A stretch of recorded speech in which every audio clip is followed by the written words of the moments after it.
All right. We have connection. Let's see what this button do. Pop out. I don't know what that is. Oh.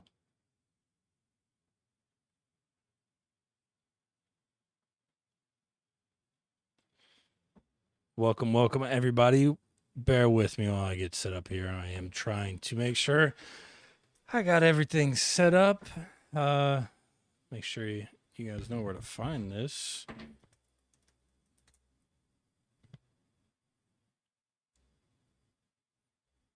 Hmm.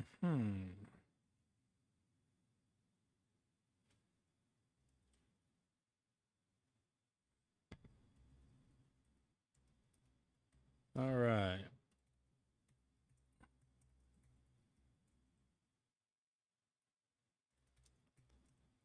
Uh-oh.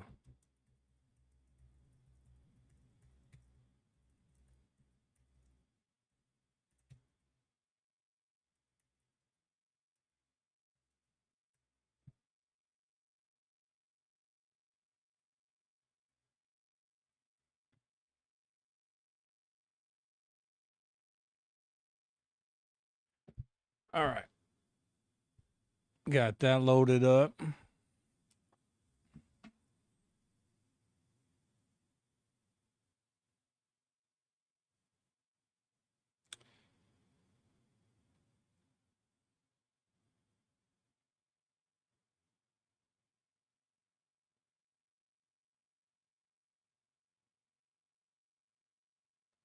And cool. All right. So we are watching I'm sorry, not the DNC, the RNC. Kind of keeping an eye on a couple live streams. I want to see. So Trump is supposed to be speaking here any moment, I guess, and I want to catch this speech and I want to react to it in real time because I'm sure, as many of you know, he has his life was almost taken from him by a would-be shooter, but he missed, and Trump was shot in the ear, and nobody's really heard too much from him since then. We've seen him, looks great, walking, getting around, no problem. Got a Band-Aid over his ear. But I want to see what kind of Trump are we going to see tonight? Are we going to see the same Trump as before? Are we going to see somebody a little bit more humbled, a little bit more grateful, a little less edgy, more uniting? Or, like I said, are we going to see what we're used to, where he comes out, calls the Democrats and Joe Biden crooked, and everything is a witch hunt, and our our country's turning into a shithole. Like, what are we going to see from Trump tonight? So I'm really, really curious. I know a lot of other people are really curious too of how he's going to come out, what he's going to say, just kind of the atmosphere, the vibe. Speaking of atmosphere and vibe, if we switch over real quick to the RNC live stream from the Associated Press, you can see they are actually having a good time over there. As you can see, they got the banners out, music. It is a vibe over at the RNC. And I've been watching this feed, and this has kind of been the vibe of the RNC over the last couple of days. It just looks like a big party. I was watching a little earlier today, and they were talking about how there hasn't been any drama at the RNC this year, whereas in the past, apparently there's been some drama. Just everybody seems maybe a little bit more united and kind of coalesced around Trump and the MAGA movement ever since, ever since this assassination attempt. Well, actually, even before that, but I mean, since Saturday, it has been a very united front on the Republican and the conservative end. And I think that they have the momentum in this campaign and in this race. So if the election was held today, I think Trump would win. in a large victory, large majority of the vote. Actually, there was I forgot where I saw it, but there was one news station who was mentioning some analysis that Trump could even be on his way to like 330 of the electoral votes. That's a pretty big victory, considering he needs what, 270, I think it was. So yeah, it's going to be an interesting next couple months. And like I said, I really want to see where Trump is mentally and how he approaches this speech tonight. Apparently he had something written, and then of course the assassination attempt. He shredded it up, ripped it up, and wrote something completely new. So yeah, we're gonna see how it looks tonight. Let's take another look over here at oh, this is what I was looking for, I think. No, it's not. Anyways. Let's take a look one more time. Basically the same thing, still chilling. Let's do this. Let's switch over to NBC. They're covering it also. And who are they talking about here? As much as Democrats are right now. But here's the tricky thing, Lester. It kind of depends on which poll you look at to see how Vice President Harris does against former President Trump in a head-to-head matchup. There are some surveys that show that she maybe does a little bit better than President Biden. There's some surveys that suggest that it's pretty much a dead heat. Thing is, it's all hypothetical until it actually happens and voters have a sense to process it. And behind the scenes, Republicans have not made much secret of their desire to run against President Biden. But let's talk about here, Milwaukee, tonight.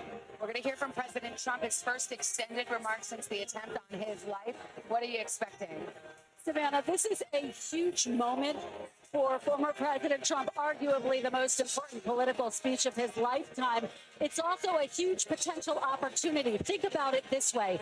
Prior to that assassination attempt against his life, Americans who are skeptical of former President Trump might not have tuned into this event. That might be different tonight. He might get people tuning in, those gettable voters, that small sliver of the American electorate that might be curious, that might be feeling a little bit more engaged. So he has said that he's ripped up his speech, he's rewritten it. Yep, he wants to deliver a unifying message. The question is, what does unifying mean for former President Trump? We've interviewed Eric Trump. He acknowledges his dad's always going to be a counter puncher. That's never going to change. But will we see differences in his tone and his rhetoric? One other thing I'll be looking for, this gets to what Hallie was saying, how often does he name check Biden? And how often does he speak more broadly about his administration? I'm wondering if you're going to hear more Kamala Harris than you might otherwise have. Absolutely, we'll be looking for that and listening for that as well, Lester, because there's no doubt that you're seeing a two-pronged campaign start here. Of course, the ongoing one against President Biden, but with the pressure mounting on President Biden to drop out of this race, Republicans are turning their sights to the vice president. That's a good point. So if Biden drops out, where does that leave the Democratic Party? And tomorrow, actually, me and Tom just got done recording, and we talk about that and kind of where we think that the Democratic Party is going to go. If Biden does step down, I'd love to hear your thoughts. What do you guys think? Where do you think the Democratic Party stands? If Biden steps down, who do you think will step up? Will it be Kamala Harris? If so, do you think she has a shot at winning against Trump? Or should they put somebody else?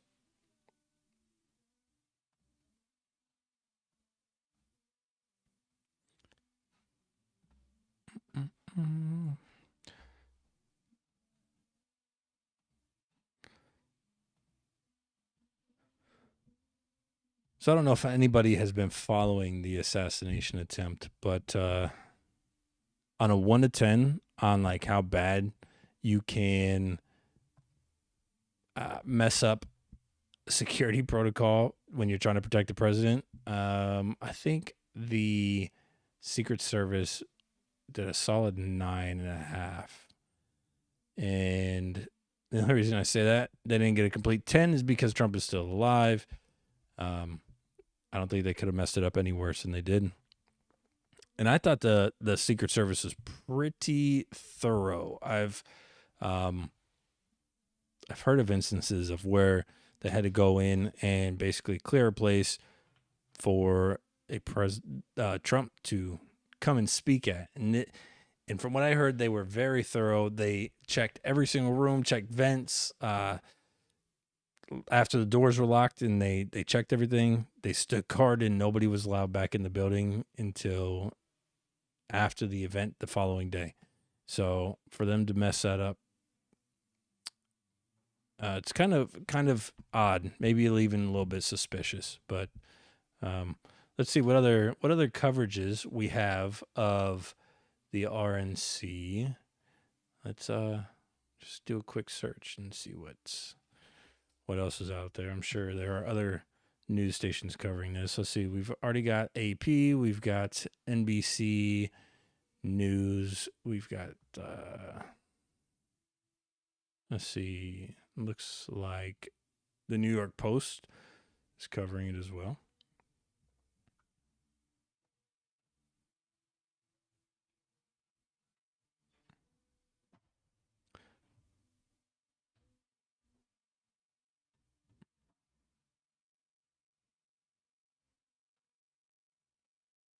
Any commentary? Let's see if we can find any commentary. Looks like NBC is giving commentary. I'm live.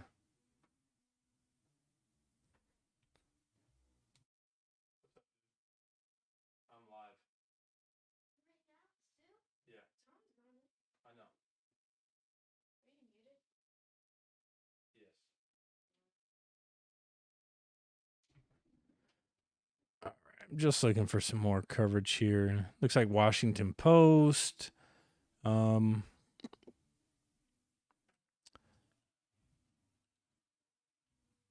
We have The Hill. No commentary. I want to see some commentary. Who's saying what? Let's check NBC. They seem to be very talkative tonight. So let's see what they're saying. He had a smile on his face, and it was the first time I've seen him that close since the attempted assassination.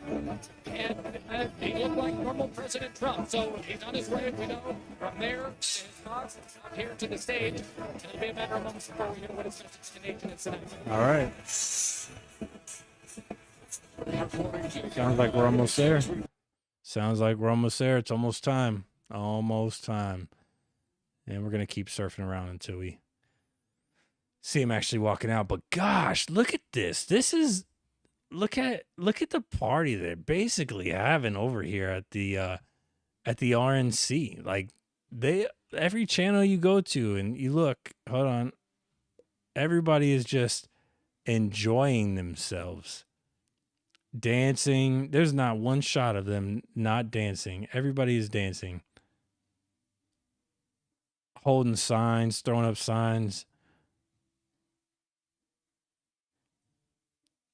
It's pretty intense.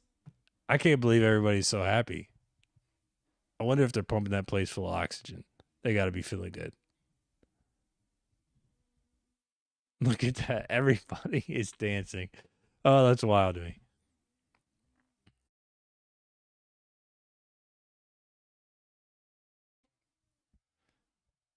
All right, let's see.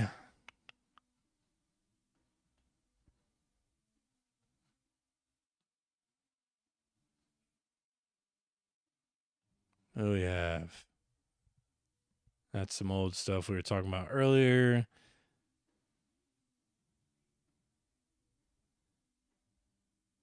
All right, we are going to hang out while we wait for Mr. Trump. And we're going to see if we're going to leave it here. I'll leave you with this.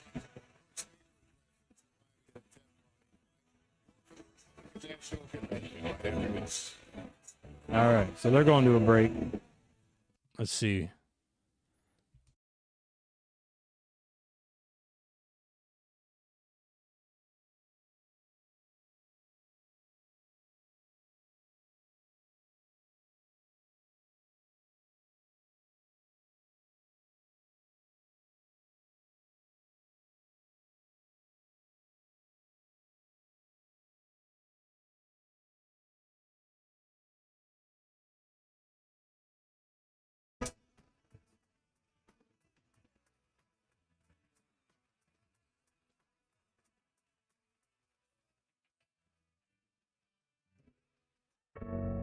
All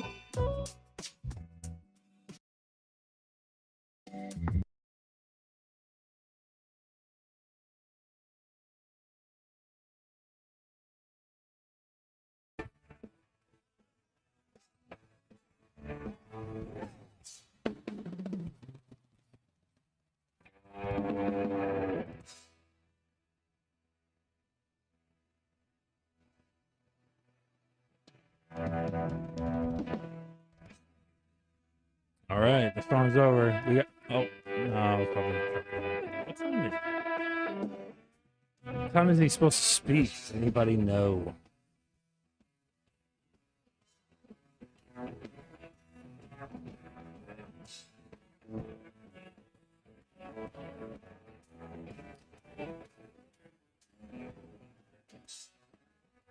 All right, everybody's waiting.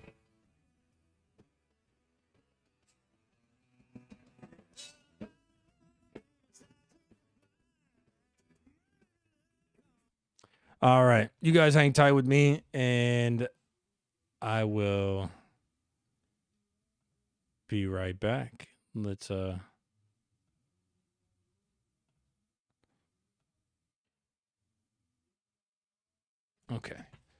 Hang tight. Be right back.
All right.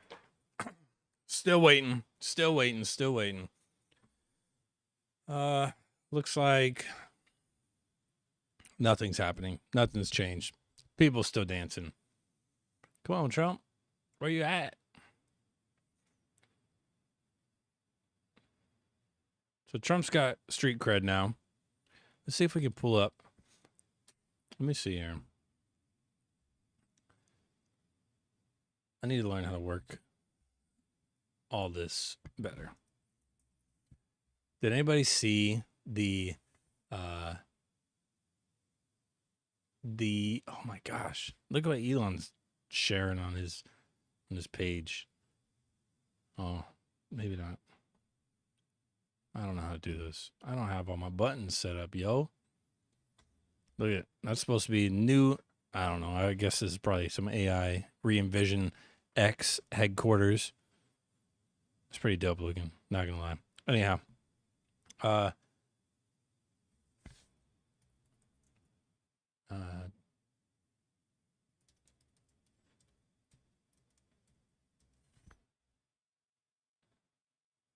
there was a guy doing stand-up comedy who was talking about Trump getting shot. Now he's got street cred or something like that. He's been shot. He's got felonies. He's a gangster basically. Can't find it. I was trying to find it on X, but what's this say? Here, let's see what NBC is saying about averages since the debate. Donald Trump with some kind of advantage, a little small there in Michigan, for instance, but some kind of advantage in all 6 of them. And again, all Biden states. And it's not just that. There's polls now in other states that weren't even thought to be part of the battleground, that were thought to be safely Democratic, that are concerning to Democrats. For instance, Virginia, several polls coming out recently. The average of them puts Trump ahead by 1 point in Virginia. That was a big blue state in 2020. Not one Democrats thought would be competitive. So these are the numbers Democrats are seeing. And quickly to show you what they are fearing when they see these numbers, this is our road to 270 map. We took a look at it last night. These are those 6 core battleground states, and just take you right through them. If Trump were to win Georgia, as that polling right now puts him ahead there, you could see right away that jumps him to 251. Arizona would put him over 260. Nevada would put him on the cusp of victory at 268. And then Pennsylvania, any of these 3 Midwest states would then put him over. You could see what Pennsylvania would do. Then he would just be adding insurance. If he got Michigan, if he got Wisconsin, if he went for 6 for 6, he doesn't have to win all 6 of those. You could see less than that would do, but Democrats are looking at those polls and they're fearing this kind of an outcome. And then if ever Trump were able to put those other states into play and start winning them, a state like Virginia, for instance, I mean, it would start to get a little bit out of control there. And there are other states, even like New Hampshire, Minnesota, that even some Democrats are getting worried about. So the bottom line is, this is what Democrats are fearing based on those numbers. Now, the Biden folks will tell you it's still competitive. It's not gone. He can get back in it. There's still a lot of negatives about Trump that they can take advantage of. But the bottom line, Joe Biden's party is fearing this kind of outcome, though we should also note they're in shambles. They are in shambles. They don't know what to do. They don't know what to do. Does he step down? I don't understand. Like, he's 81. Like, how? Like, even not being president when you're 81, like, to live another 4 years is that's a task. That's I mean, I guess the probability of you living another 4 years is a lot slimmer than if you're younger. I mean, Trump's not young either. You can see some more spunk and like energy in Trump. He can at least like form complete sentences. That's what the concern is. And these are states that, I'm thinking back to the last election, I would hear the Republican campaign talk about the Trump campaign and saying, we're targeting some of these places. We think we have a shot. And that was always kind of the white whale in some ways for them.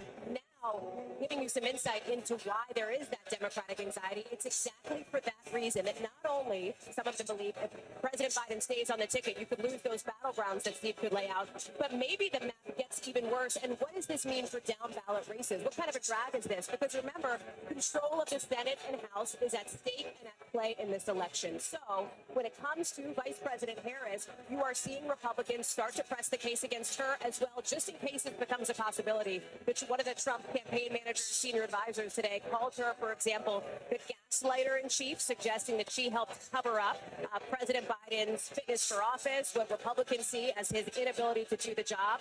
On the flip side, she is out on the campaign trail too, and she is going after what's happening right here on the floor below us, saying if Republicans want unity, they've got to do more than just use the word, saying that they are essentially trying to paper over what Democrats see as an extreme agenda. And Kristen, the larger question overarching all this is if President Biden decides to come off the top of the ticket, what are the mechanics? What are the optics? Because that is going to play just as much as anything else. That is where this becomes so complicated. So- there's a divide within the Democratic. Let's comes listen to off this of and the I'll make ticket. it.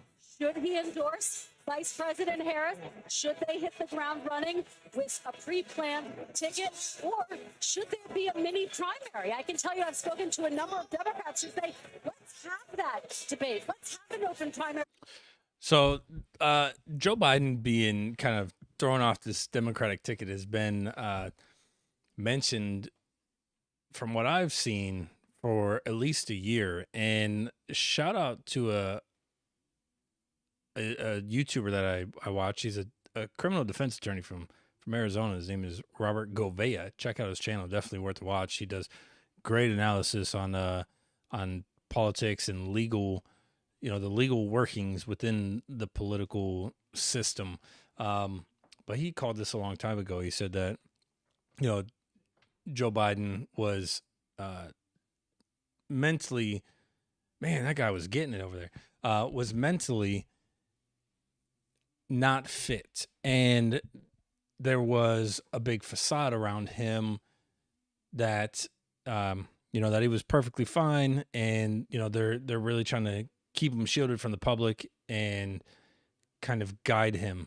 I'm sure you've noticed that, after talking with the press, somebody will come and kind of grab his arm and lead him off the stage. So that way he can't turn around and, like he's done in the past, and answer questions that the media is throwing out to him as he's trying to leave. And it looks like we got President Trump coming up to the stage right now. But yeah, so Biden has just been led over the last year, and Robert Govea has mentioned that they will replace him. And the way they would do it, which is pretty funny, he said during, probably in the summertime, he will come down with some kind of sickness, and he will step down due to this illness, and that would be their excuse of replacing him, instead of just coming out and saying that he is mentally unfit or incapable of running the country. So, I mean, you see, he is now tested positive for COVID. So, I mean, could this be the beginning of that strategy? I guess time will tell. But I think it's a smart move for the Republicans to start attacking, what may be a Biden presidential ticket. So let's check in here and see what's going on. I covered the Trump administration. We cannot overstate how integral they were to his entire administration. And here they have not been here for the first few days of this convention, but here they are tonight, a show of force from the Trump family. I believe this is Hulk Hogan. Let's listen. I don't see Melania. Not yet. No, we still don't see. Okay, what does Hulk? All right, maybe I'm missing something. What does Hulk Hogan have to do with this? I imagine he endorses. Actually, I know he endorses Trump. Is he on the stage? Is he about to speak? Is the Hulkster about to speak?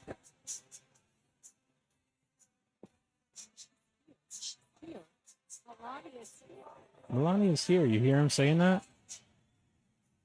We've not yet seen Melania, but Hulk Hogan's getting crowd primed for a They speech just a said little bit Melania's late, here. but here he goes. We'll listen here in Milwaukee live. All right. So Hulk Hogan's going to give his speech. Maybe we'll tune in, but let's listen to the first couple. The signature.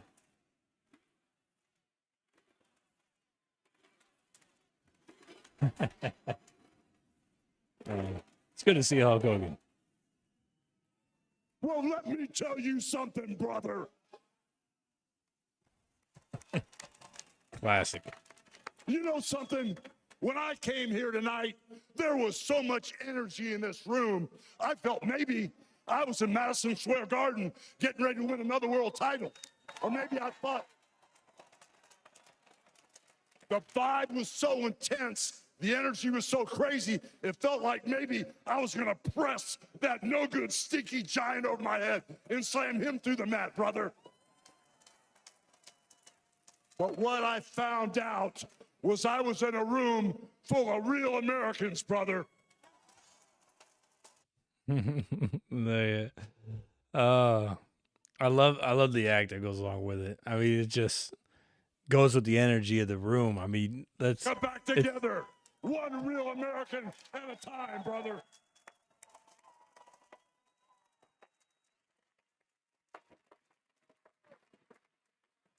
You know something? I've seen some great tag teams in my time. Hulk Hogan and ooh yeah, the Macho Man Randy Savage. But you know something? Could you imagine the two of them up there? I see the greatest tag team of my life standing upon us, getting ready to straighten this country out for all the real Americans.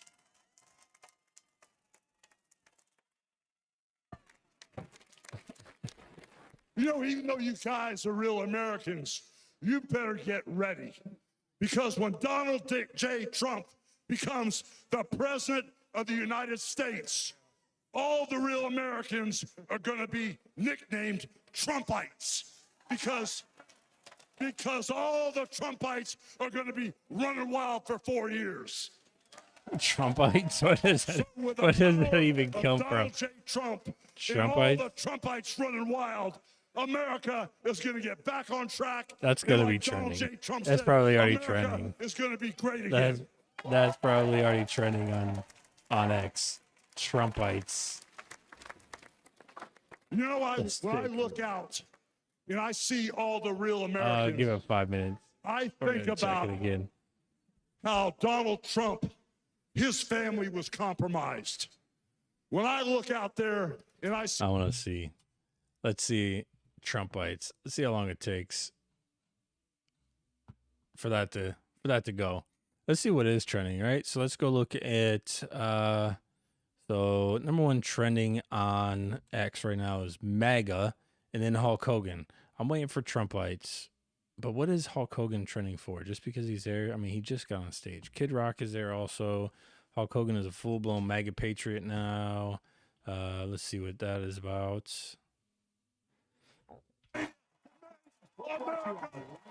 Oh my gosh, hold on. Did Hulk Hogan just... Did I miss it? He just ripped his shirt and I missed it.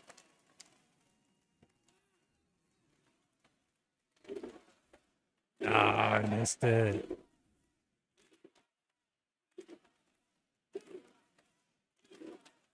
He's definitely getting the crowd warmed up for Trump.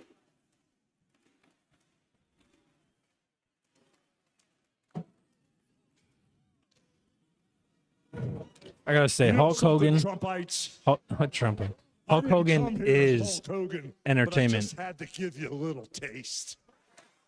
Come as Terry. You know, my name is Terry Bollea. And as an entertainer, I love you too. And as an entertainer, I just said Hulk Hogan is I try to stay out entertainment. of politics. But after everything Hulk Hogan that's is happened to our entertainment. country over the past 4 years, and everything that happened last weekend, I can no longer stay silent.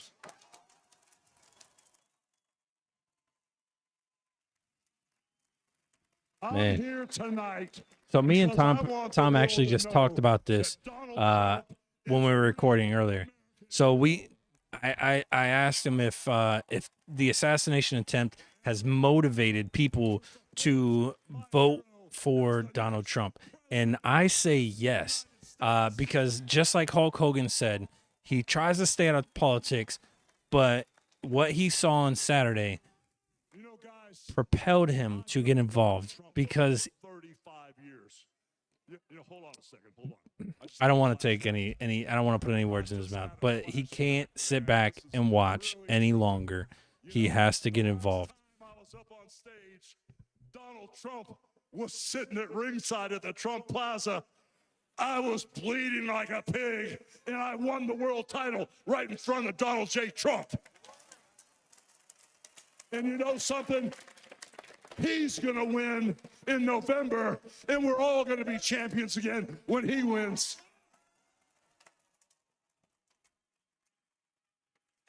And like I said, I've known that man for over 35 years, and he's always been the biggest patriot, and he still is. He's always told you exactly what he thought, and he still does, brother.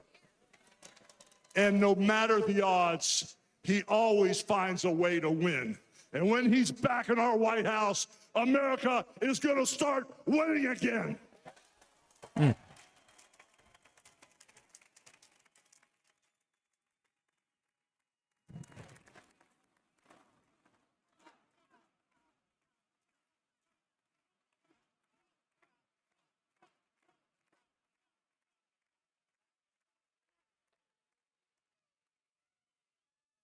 You know, guys, over my career, I've been in the ring with some of the biggest, some of the baddest dudes on the planet.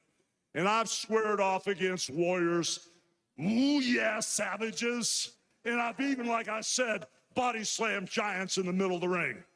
And I know tough guys. But let me tell you something, brother. Donald Trump is the toughest of them all.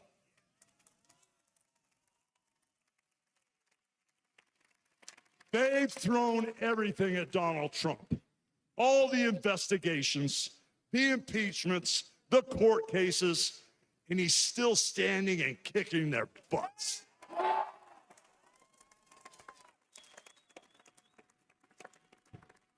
You know, we never had it better than the Trump years. Back then, we had a thriving economy. We had strong borders. We had safe streets. We had peace and respect around the world. But then we lost it all in a blink of an eye. Crime is out of control. The border is out of control. The price of food and gas and housing is out of control. And the only person who can clean this up is Donald Trump. Sorry if I froze there. Apparently I can't do two things at once. You know, guys, I really, really love this country. And I've lived the American. All right, so Hulk Hogan's going to continue to speak, and we'll keep that down in the corner, I guess, and for the moment. Maybe. I don't know how to. Apparently, I can't browse and watch it at the same time. It freezes it.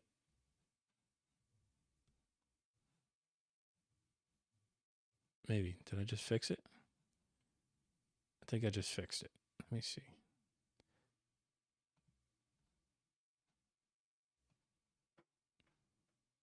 Oh, it's going. Cool. All right. All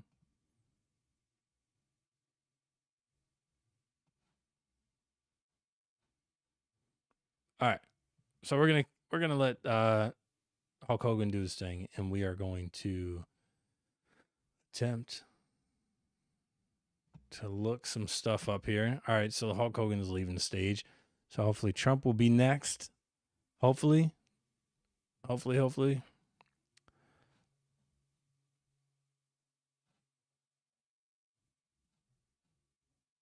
Let's listen. We await the president's speech. And I turn to Hallie Jackson. It's been He's sitting down. All this Okay. week, we really have seen an emphasis on. Any minute. I don't know who this guy is. All right, let's go back and see if we can find any other commentary. And no, it looks like everybody's now got this guy on the screen. Who is this? Let's listen. With where the base of the Republican Party is, rhetoric that the Democrats see as inflammatory on issues like immigration. Tonight, this is a real Oh, yeah, you know, commentary. working class male energy here with the brawlers that are coming up to stage here. You've got UFC head Dana White, who's set to come out as well. Clearly, there is an effort to target some of those voters who do make up a portion of the former president's base at this point. It's been also interesting to see the dynamics at play as it relates to the former president's remarks. Over and over again, people around him have suggested it will be unifying. He will make a call to unity. But I've also heard that Donald Trump is going to be Donald Trump. And at moments of divisiveness in this country in the past, he has not issued those calls for unity. You think back to Charlottesville. You think back We're to going to find out. We are going to find out what he decides to do.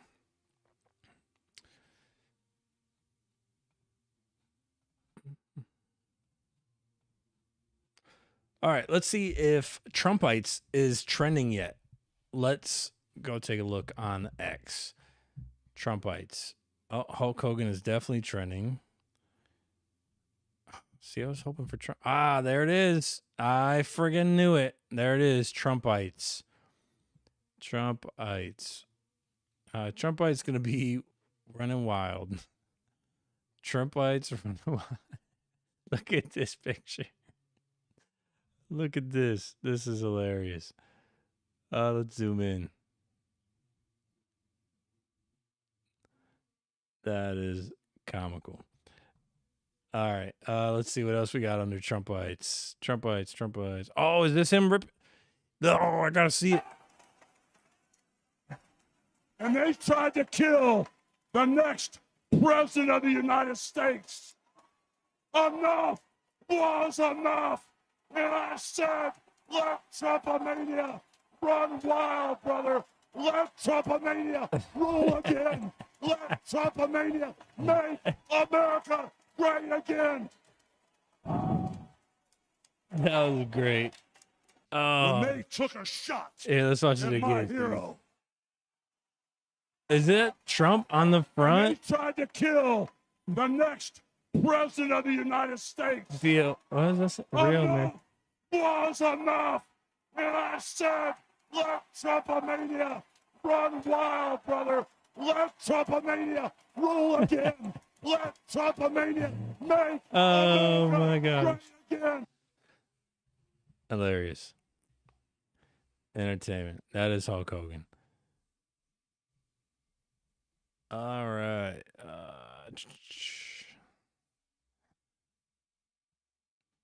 We are Trumpites. That is hilarious. Running wild. Trumpites running wild.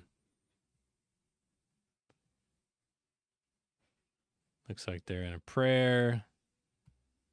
All right. I guess we're not going to get to see Trump speak anytime soon. Let's see. We've been live for 43 minutes.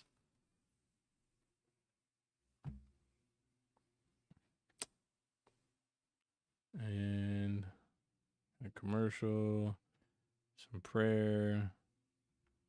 Wait, are we watching this twice?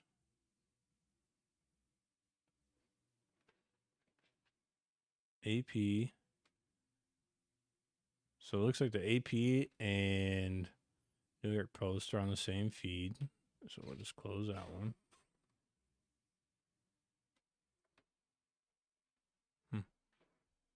Surprised nobody else is covering it. MSNBC, New York Post.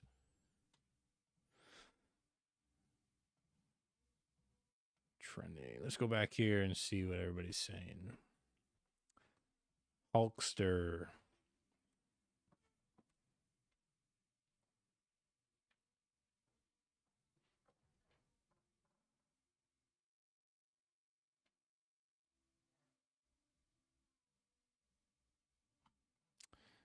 All right. Let's so Tucker was on earlier. I didn't get to watch all of Tucker.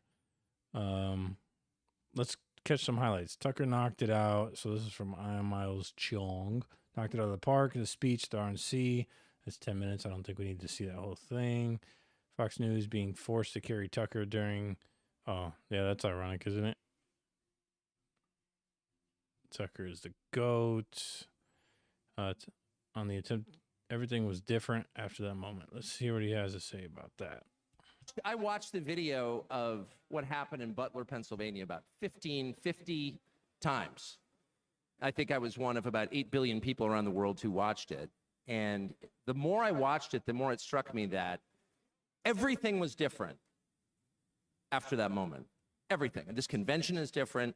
The nation is different. The world is different. Donald Trump is different.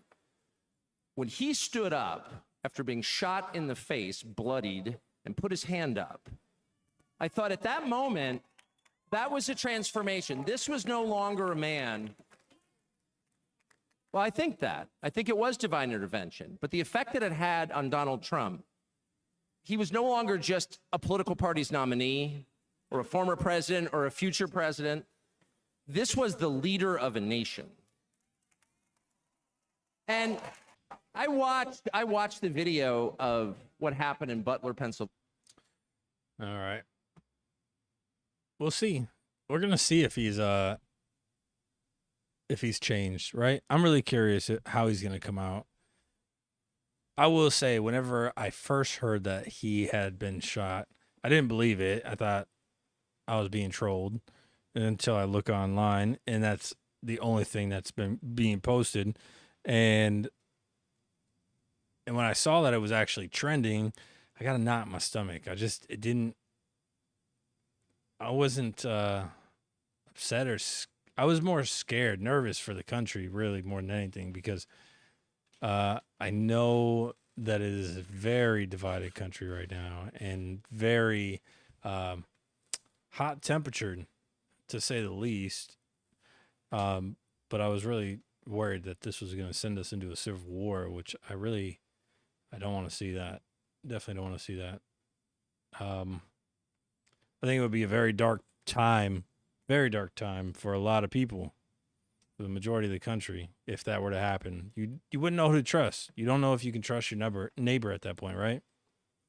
Right now, I don't have any problems with any of my neighbors. Anybody I disagree with, okay, I don't disagree with you to the point that I want you to die, right?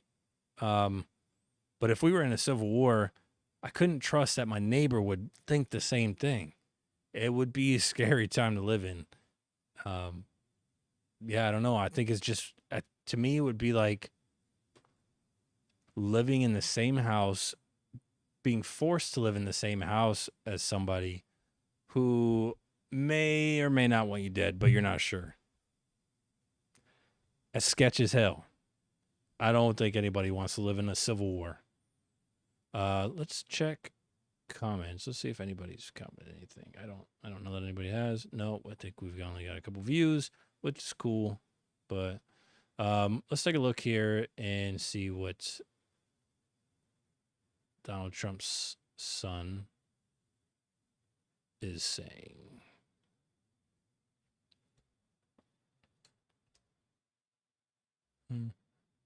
Would be vicious. Looking back, that was an understatement. The made-up Russia hoax, the sham impeachments, the efforts to destroy an unbelievable company, a company that I run today, the efforts to cancel us, to silence him, to gag his free speech, and to drag him through every radical left courthouse in America, to take his life. Yet through it all, he's shown unwavering courage and determination, not just in public, but in every private conversation with me and our family.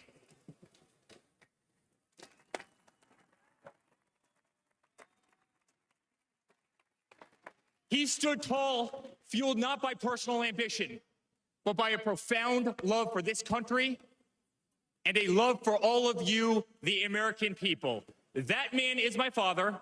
That man is the 45th president and soon to be 47th president of the United States. That man is Donald J. Trump.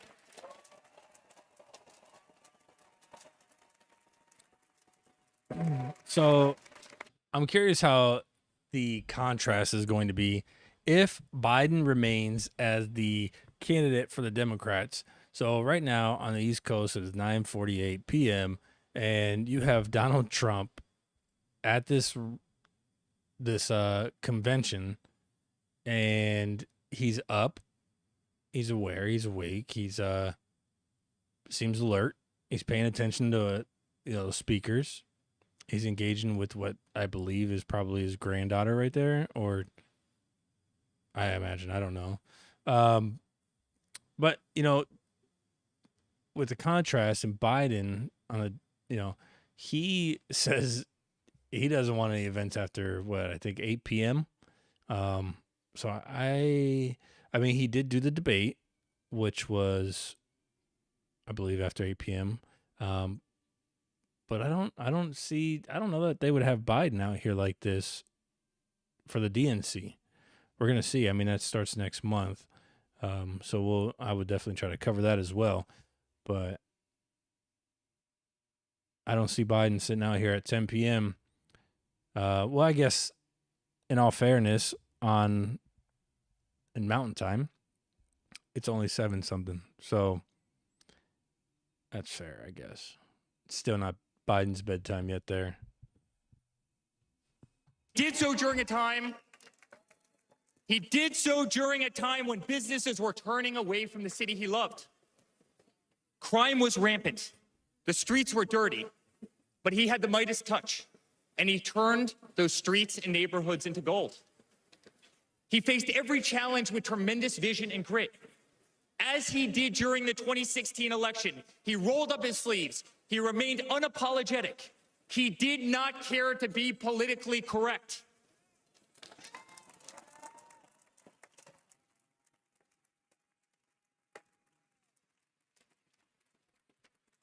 He restored hope.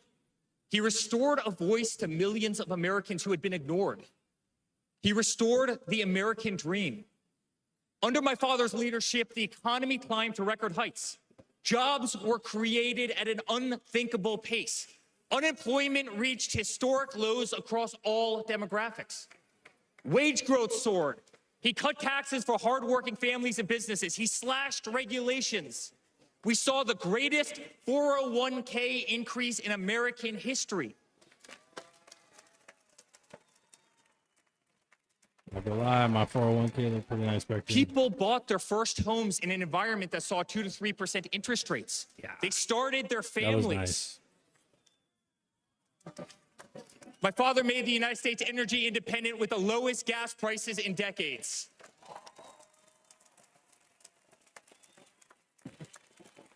My father made the United States safe. Our borders were closed. There was peace in the Middle East. Soleimani al-Baghdadi, the terrorists, were dead.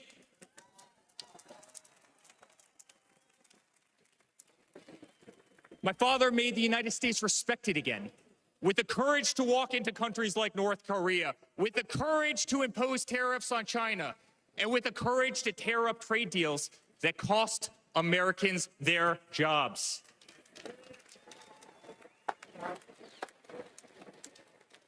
He brought manufacturing back to America. Small businesses flourished. He did what he promised. He put America first. We were winning.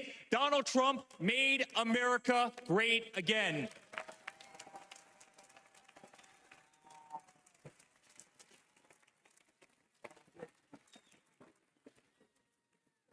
But he also created a movement that threatened the special interests and the political elites.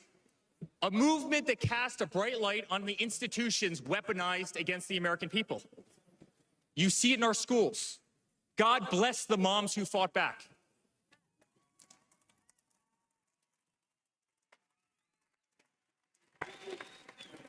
You see it in your workplace. You see it on every news station, in every newspaper. You see it in the military. The most iconic military installations on planet Earth are stripped of their identity and renamed.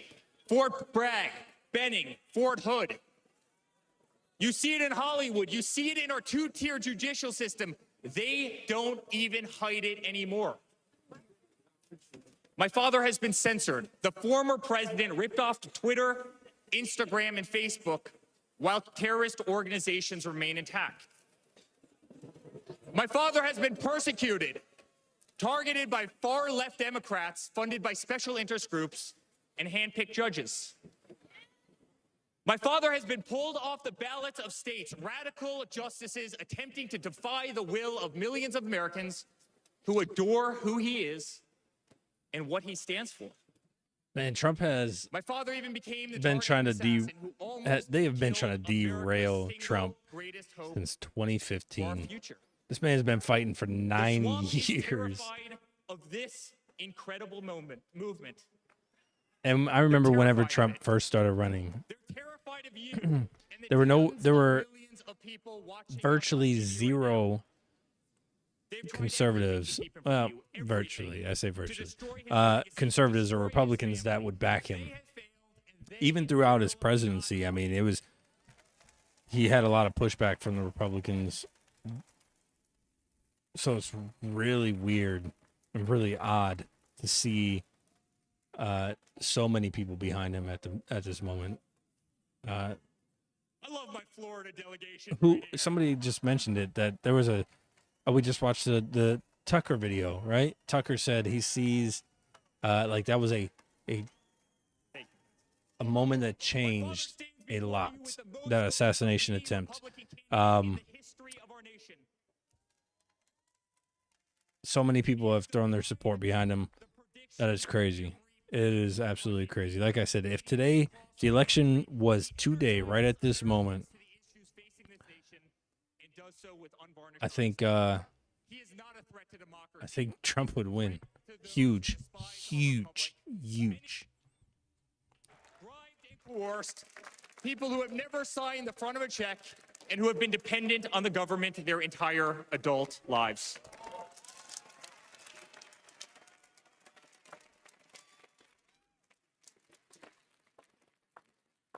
Today, as it was in 2016, America's at that crossroads again.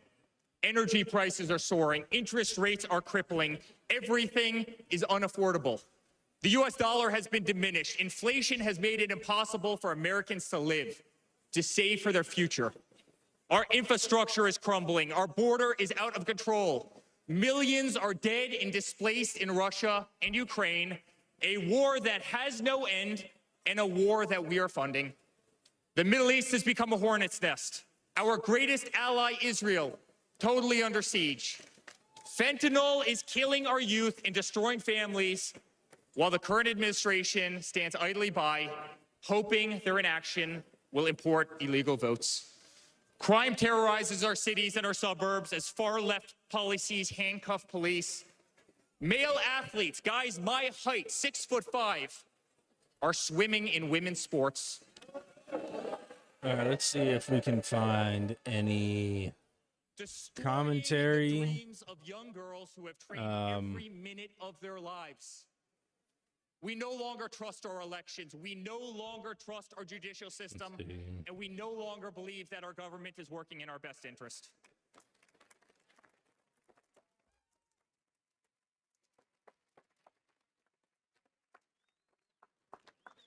In spite of where we are today as a nation, I'd like to speak to every American. To the homeless veteran sleeping under a bridge as illegal immigrants are housed in the most expensive hotels in New York. I'm sorry. We know it's wrong, and we will fix it.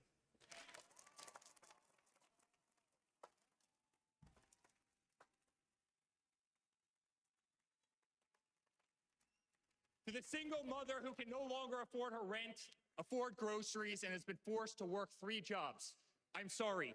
It does not have to be this way. To the parents who lost a son or daughter to fentanyl, including the incredible woman that spoke the other night, while an administration does absolutely nothing, I'm sorry.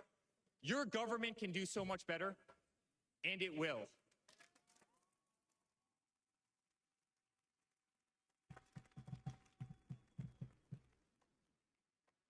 To the children who are being brainwashed instead of learning the fundamentals of school, I'm sorry. There are teachers who care, and my father will empower them.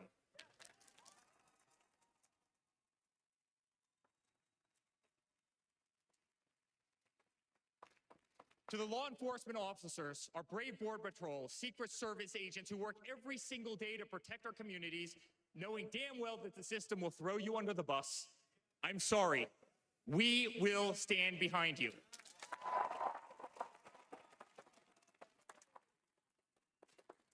Back.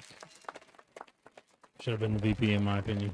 To commuters often petrified to take a bus, take a train, or walk the streets in cities across our nation, I'm sorry. That man right there will fix this.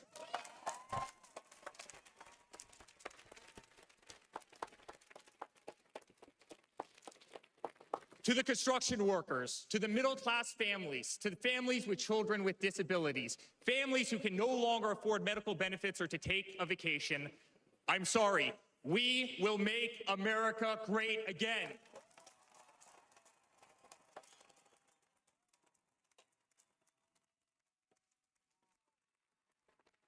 All right. Thanks for your time, Eric. Let's get your dad up there. And to my father, who has been ruthlessly silenced, slandered, and attacked by a corrupt administration, I'm sorry. We know, and America knows, that they're not just after you, they're after all of us, and you just happen to be standing in their way.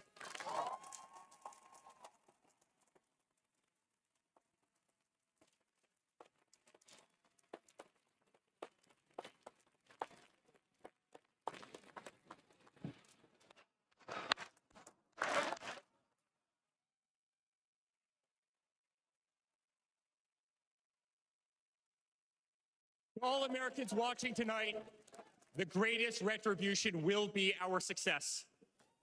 Success not just for ourselves, but for our grandchildren and our children. Under President Donald J. Trump, the swamp will be drained. America will be respected. Our cities will be safe. Our streets will be clean. And our border will once again be secure. All right. So they say Dana White is even supposed to come out. We will have peace. We will have prosperity. When the hell does Your Trump go hard-earned up? tax dollars will enrich a better America, not be squandered in corrupt foreign nations. Education will be handed See, it back had to been the states. live for an hour. We will no longer be 30th in the world. We will be first.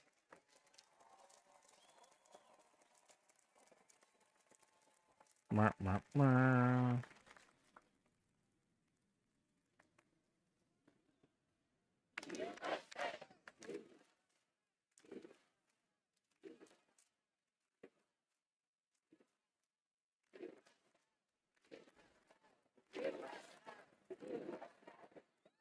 Our children will understand family. Our children will have values, and our children will love God.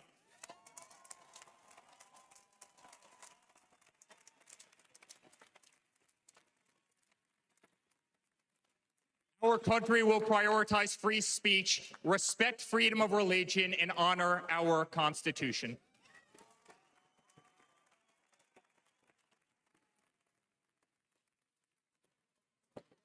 As his son, I've never been more proud of a person in my life. A man who has defied all odds more than once. A man who believed in the promise of America when others turned away. A man who saw a nation in need of a champion and answered that call with unwavering determination and courage. A man who survived a bullet that was intended to eliminate him permanently from our future and from our family. Never have I been more proud to be a Trump.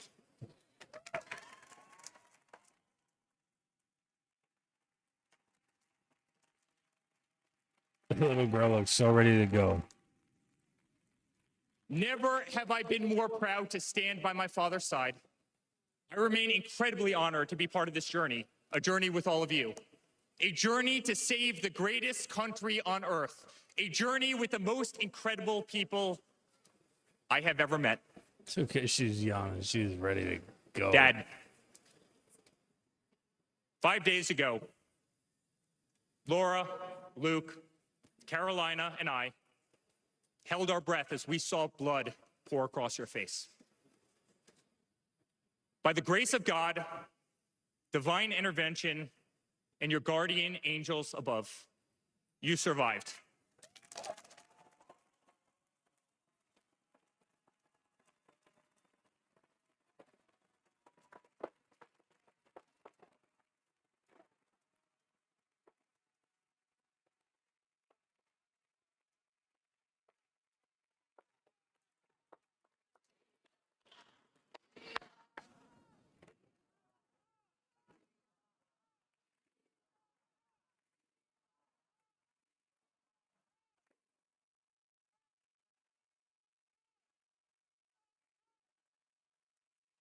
A little offbeat. I don't You are even the know if you guys greatest can hear it. fighter I have ever seen. I don't think he's picking it You up. are strong. You are full of life, and you are unapologetic. Your optimism is contagious. Your backbone is unbreakable. All right, let's listen. Your conviction to fight for what is And right and against search all that is wrong news. is truly next level.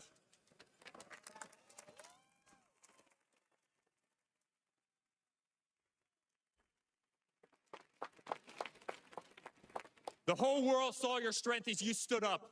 You wiped the blood off your face, and you put your fist in the air in a moment that will be remembered as one of the most courageous acts in the history of American politics. You shouted, "Fight, fight, fight!"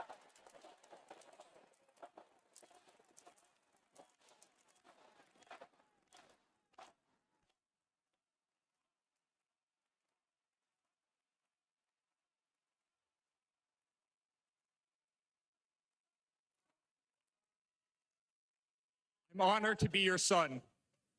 I'm honored to speak to our great nation tonight. You are a true leader. You epitomize strength. Our country loves you. Our country appreciates you. Our country misses you.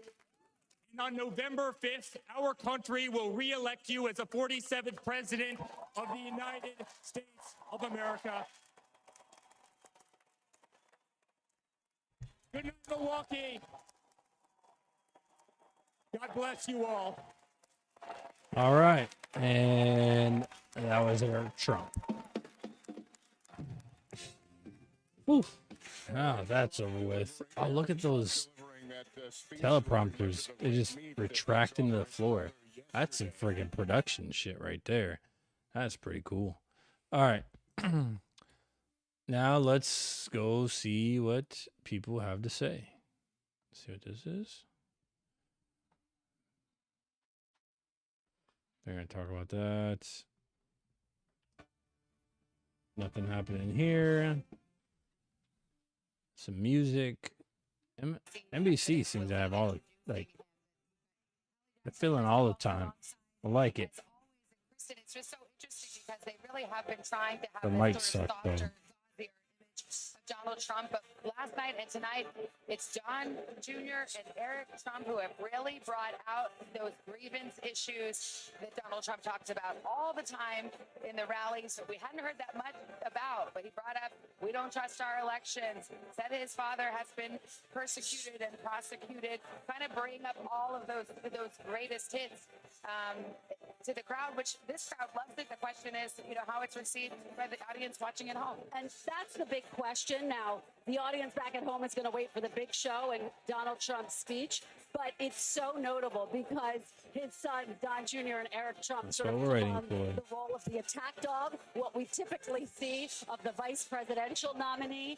And as you point out, they didn't hold back, talked about the fact that we no longer So that's trust J.D. our Vance's elections. wife. Important to point She- out, there has been an erosion of faith in our institutions writ large, in our elections, in part because former President Trump has Looks- yet to concede the last election. Not to be And there rude, have but she been looks quite quite a bit older than praise him. about the J.D. last Vance looks pretty election, young. Even though all of the legal challenges irony, have yeah, been it's like put to rest. right. People are questioning it because he's been feeding that narrative for 4+ years. Exactly, and it's part of what led to the lower turnout, by the way, in the midterms for Republicans. So Republicans are actually doubling down, trying to say, we got to get out early in this next election cycle. It's also interesting, he tried to redefine retribution. He said, our retribution will be our success. It was a slight twist, a slightly lighter way to get at what has been one of Donald Trump's biggest And attack lines. he set huge expectations about the country's ills, that they could all be fixed by Donald Trump. One point of business, that many of you watching that speech may be wondering who the little girl was sitting in the lap of the former president. That is Carolina Trump. She is the daughter of Eric Trump. Yes, so she's sitting on her grandfather's lap. She's 4 years old. It's a late night for her. Stealing the show at moment, Oh, yes. but appropriately. Giving us Prince Louis vibes, the royal family. It's always interesting to see when every mother holds their breath when they see a toddler on stage like that. You have a 4-year-old. As the mother of a 4-year-old, she's fast asleep right now. We're doing the same thing, I think, that Carolina was doing right there. So we're watching as it's mixing and mingling on the convention for the run. Yeah, let's watch them mix and mingle. And who's covering it? Yeah, we'll let them do that. You enjoy that. And I shall return.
This is a story as uniquely American as the ideals and freedoms we all cherish.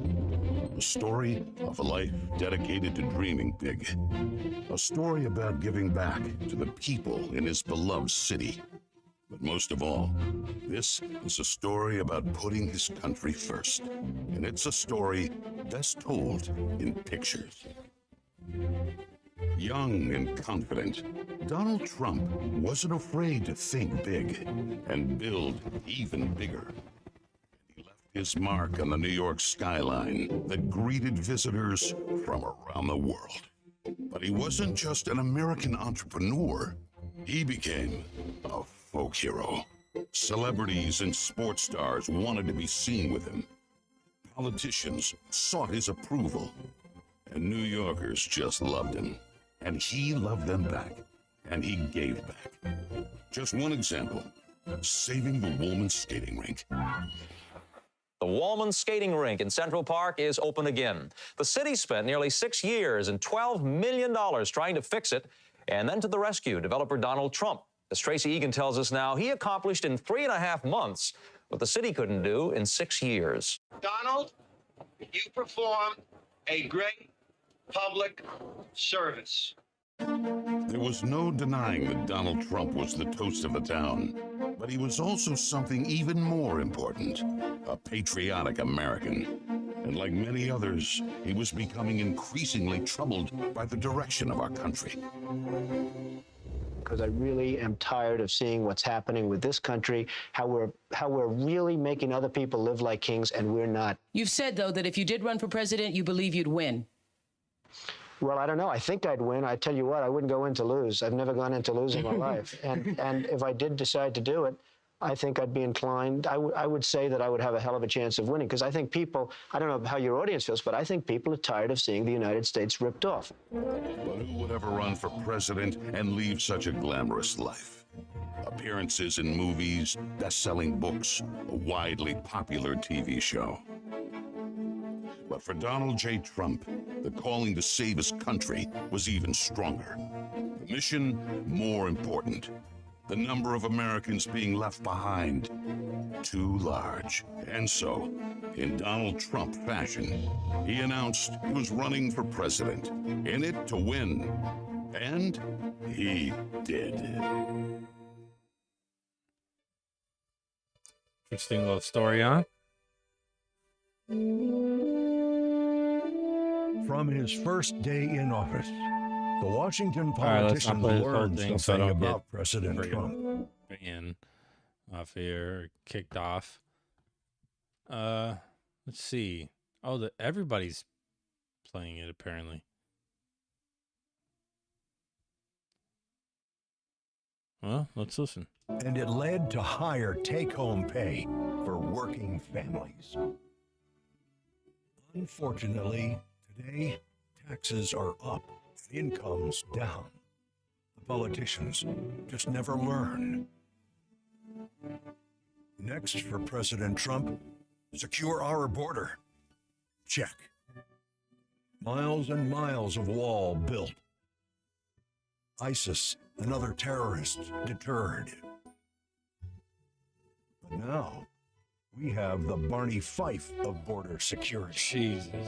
Leading to 250,000 Americans dead from fentanyl coming in. Brutal migrant crime spreading across America. And ISIS now here.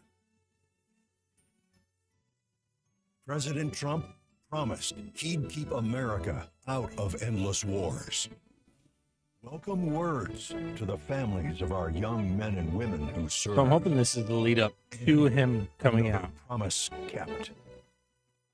He started by strengthening our military, then traveled the world, meeting with our allies, and even with our main adversaries, just so they understood that America's strength and resolve was back. Because that's what a strong commander-in-chief does. And it led to a stable world at peace and our troops safe. Today, a different story. Our enemies smelled weakness, then set the world on fire. Putin saw it, then invaded Ukraine. Hamas saw it, then started a war. I wonder if Elon Musk paid for this ad. Elon Musk apparently is donating $45 million There's one more to thing Super PAC we've learned about President Trump. He believes so strongly in America, so optimistic for our possibilities, and so committed to fighting to once again make our country great, that there is nothing that is going to that stop picture him. will both of those.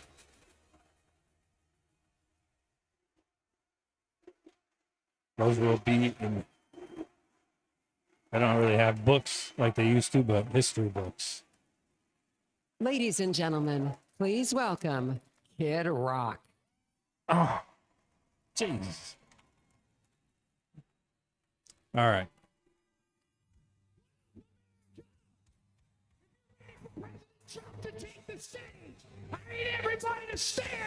Okay, so this is what we've been waiting for. Kid Rock's announcing him. Now fight. Watch.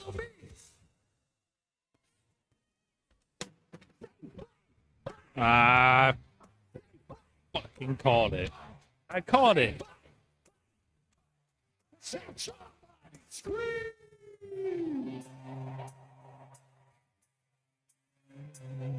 And you know what? That is going to be played a million times on media tomorrow.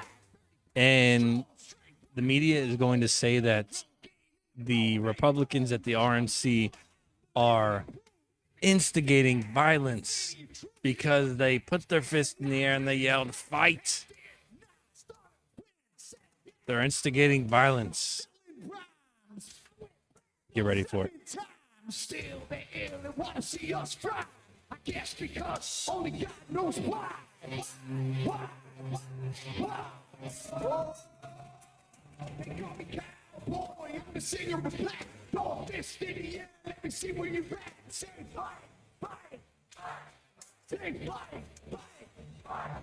Oh man. Say Trump, Trump.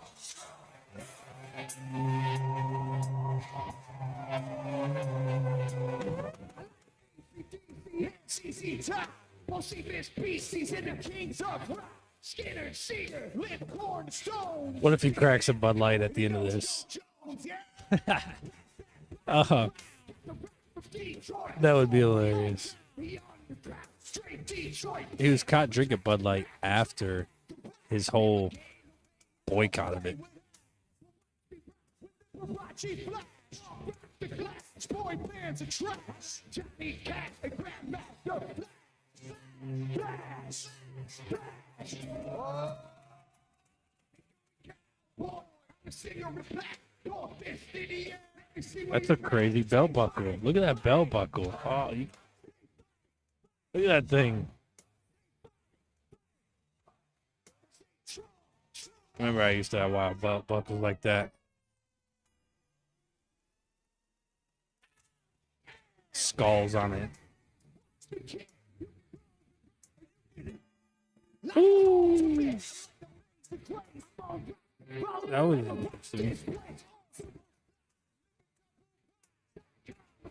Big John, you brought Bill to share. Wicked flash to blur. And long hair swinging middle finger in the air. Get boot, 65 Chappelle. Baby, right, sit and hit a rebel jail. Won't live to tell.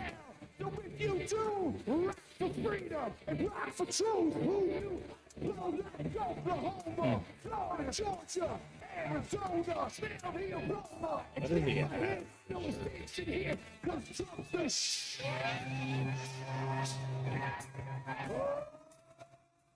the boy, you see him reflect. Your fist in the air, let me see where you're at. Say Trump, Trump. Okay, so we saw Melania walked in also. So I'm curious if now that Melania is there, Trump is going to come on the stage, right? So, and hopefully this is the introduction for Trump. I mean, it's pretty grand. It would make sense.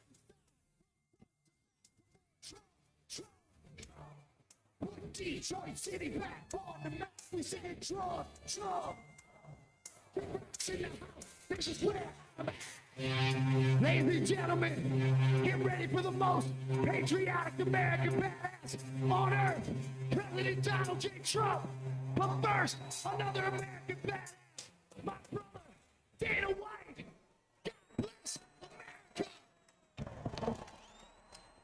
Well, we know that Dana White and Trump are pretty close. Trump is a big UFC fan and attends them often and has been seen with Dana White. So it makes sense for him to come out. Not gonna lie though, don't want to sit here through a whole speech, so I hope he makes it quick.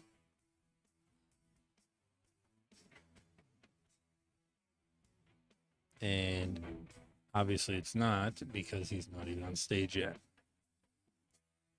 All right, let's take a look.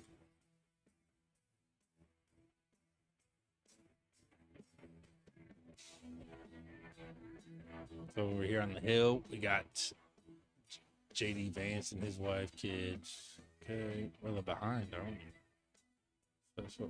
Oh.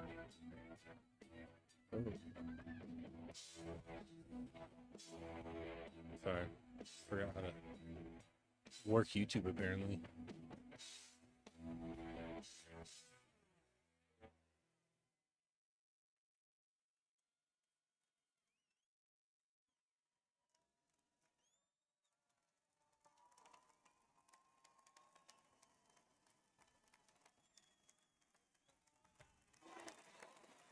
Good evening, ladies and gentlemen. I am Dana White. I am the CEO and president of the Ultimate Fighting Championship. So 2 weeks ago, I got a call from President Trump asking me if I'd be willing to speak tonight. As usual, there was no pressure, no demands. He asked me as a friend, and of course I said yes. Then, after I accepted his offer, he sent me a text message, and I just want to read to you a little piece of what President Trump wrote to me. Dana, I'm so honored that you will be doing the introduction at the National Republican Convention. Okay. Think So of it Dana as the is biggest fight you introducing ever had, a fight for our Let's go. country and Right even the world. I only wish you didn't have to interrupt your family trip, but I hope they understand they love you and they know how important this is. Now think about this. This man's running for president of the United States. He's fighting for the future of this country, and he's concerned about interrupting my family trip. That's the President Trump that I know, a man who truly cares about people. The mainstream media likes to push the narrative that he doesn't care about anyone but himself. I absolutely know that's not the truth because I've been friends with this guy for 25 years. And for the people who know me, they'll know this is true. I just want to make something very clear. Nobody in the Trump campaign has ever told me what to say. Nobody tells me what to say, and I'm nobody's puppet.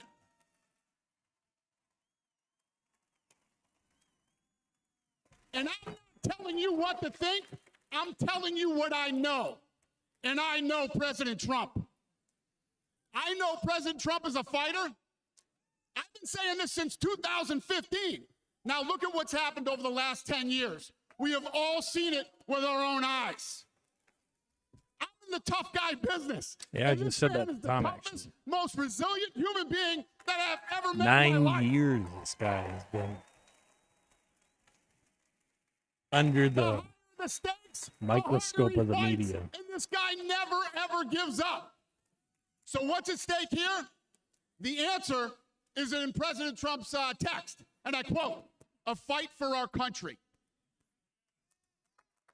I know why he's running for president again. Why else would he put himself through everything he's dealt with just to get back here? We all know he doesn't need this. This guy's got a great life. He has a beautiful family, and he has achieved everything that you could possibly achieve in life. I know President Trump is literally putting his life on the line for something bigger than himself, and he's willing to risk it all because he loves this country. I mean, that's a good point. Like, what could he possibly gain And I know as he president wants what's personally? best for the American people, all American people. I know he's running for president to save our American dream. I'm living the American dream, and I know the American dream is very real. Whether you were born in this country or came here from someplace else, this is the last real land of opportunity. President Reagan once said, government's first duty is to protect the people, not run their lives. And if you're buried in government red tape, how will you ever start your own business? If you're struggling to pay your bills, how can you ever afford to start a family? And if you don't feel safe in your own town, why would you ever buy a house? I know that President Trump is fighting to save the American dream, and that's what's at stake in this election. We are choosing who we want to lead us in this fight. I know President Trump is a proven leader, a fearless leader, and this country was in a much better place when he was in the Oval Office. In my mind, the choice is clear. But this election, we all get to choose. I know I'm going to choose strength and security. I know I'm going to choose opportunity and prosperity. I know I'm going to choose real American leadership and a real American badass.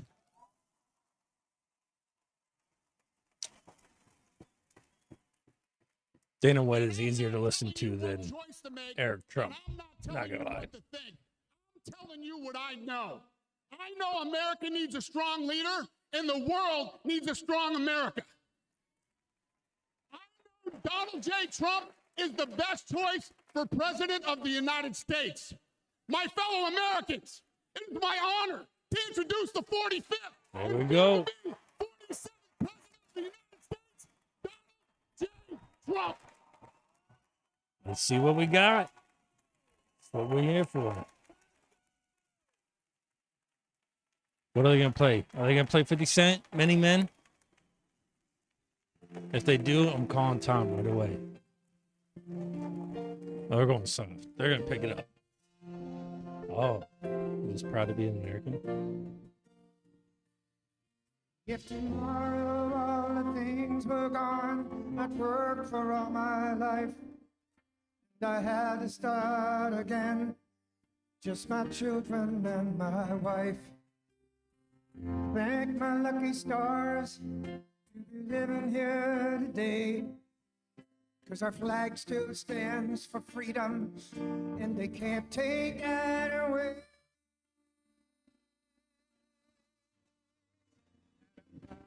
Be an American, where at least I know I'm free. And I won't forget the men who died, who gave that right to me. And I gladly stand next to you and defend her still today.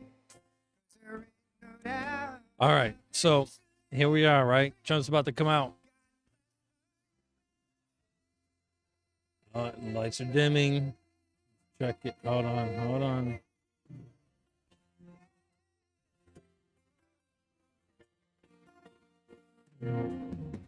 I lived in Minnesota to the hills of Tennessee, across the plains of Texas. That entrance will be criticized. Detroit to Houston and New York.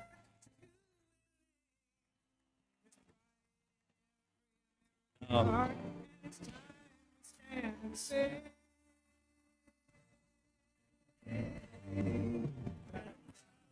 be an American, where it's free, and I won't forget.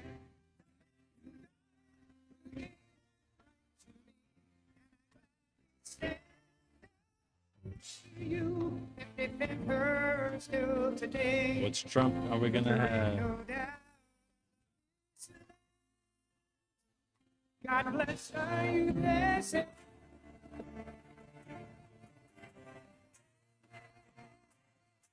Dude, the freaking podium came up in the.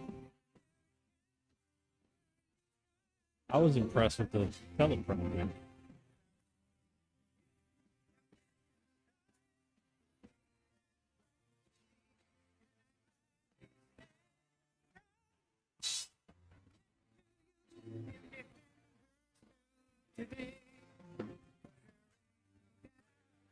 Apologize, it's getting the music.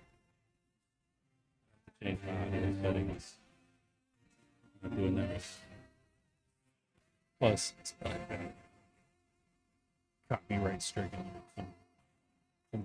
Wow.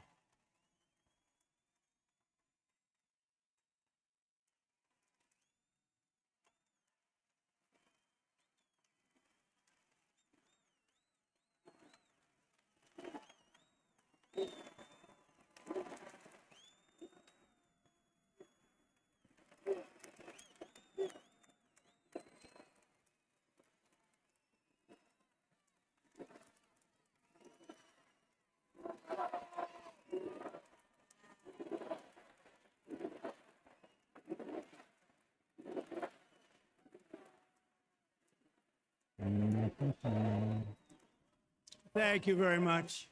Oh. Thank you very, very much. Wow. And thank you, Dana. Thank you, Kid Rock, sometimes referred to as Bob. And thank you, Lee, right from the beginning. Thank you very much. What a talent. What a beautiful, beautiful soul. Thank you. Friends, delegates, and fellow citizens, I stand before you this evening with a message of confidence, strength, and hope. 4 months from now, we will have an incredible victory, and we will begin the 4 greatest years in the history of our country. Together, we will launch a new era of safety, prosperity, and freedom for citizens of every race, religion, color, and creed. The discord and division in our society must be healed. We must heal it quickly. As Americans, we are bound together by a single fate and a shared destiny. We rise together or we fall apart. So we're obviously getting I am running to unity be president speak. for all of America, not half of America, because There it there is. is no victory It is in winning uniting. for half of America. So tonight, with faith and devotion, I proudly accept your nomination for President of the United States. Thank you.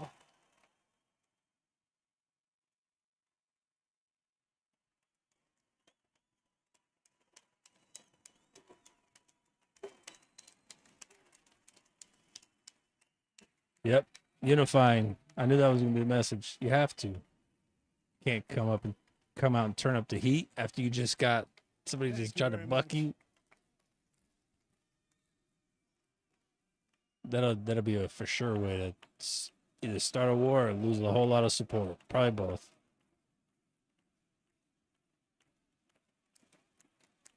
Thank you very much. And we will do it right.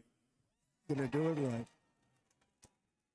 Let me begin this evening by expressing my gratitude to the American people for your outpouring of love and support following the assassination attempt at my rally on Saturday.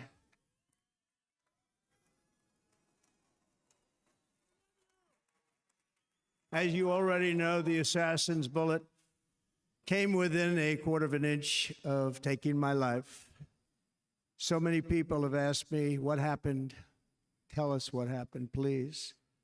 And therefore, I will tell you exactly what happened.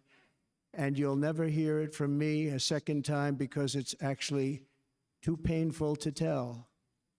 It was a warm, beautiful day in the early evening in Butler Township in the great Commonwealth of Pennsylvania.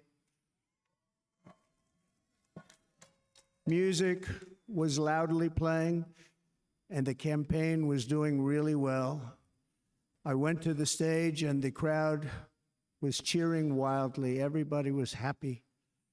I began speaking very strongly, powerfully, and happily, because I was discussing the great job my administration did on immigration at the southern border. We were very proud of it.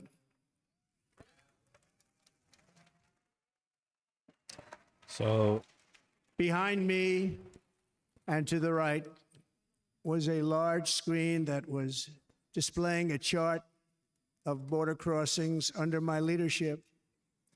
The numbers were absolutely amazing. In order to see the chart, I started to, like this, turn to my right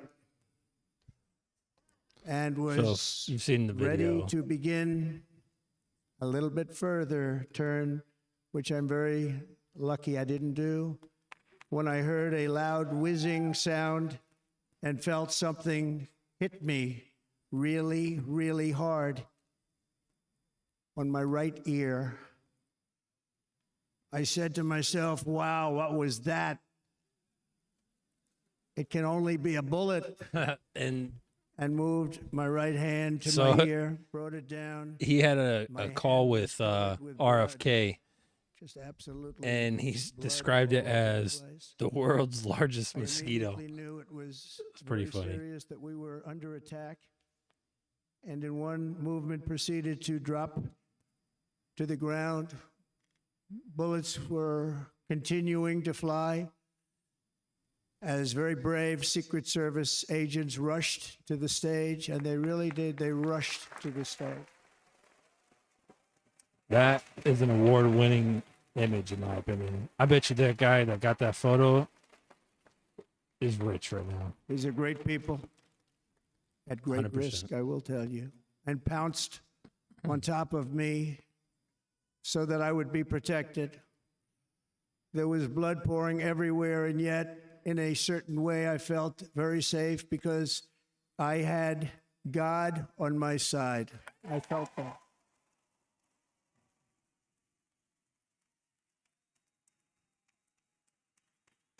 I just noticed. I saw it earlier, but I didn't put it together.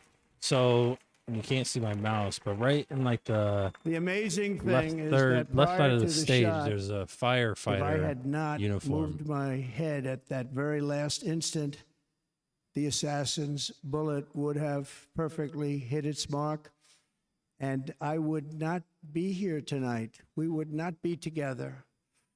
The most incredible aspect of what took place on that terrible evening They're in really the fading emphasizing sun this photo. was actually seen later.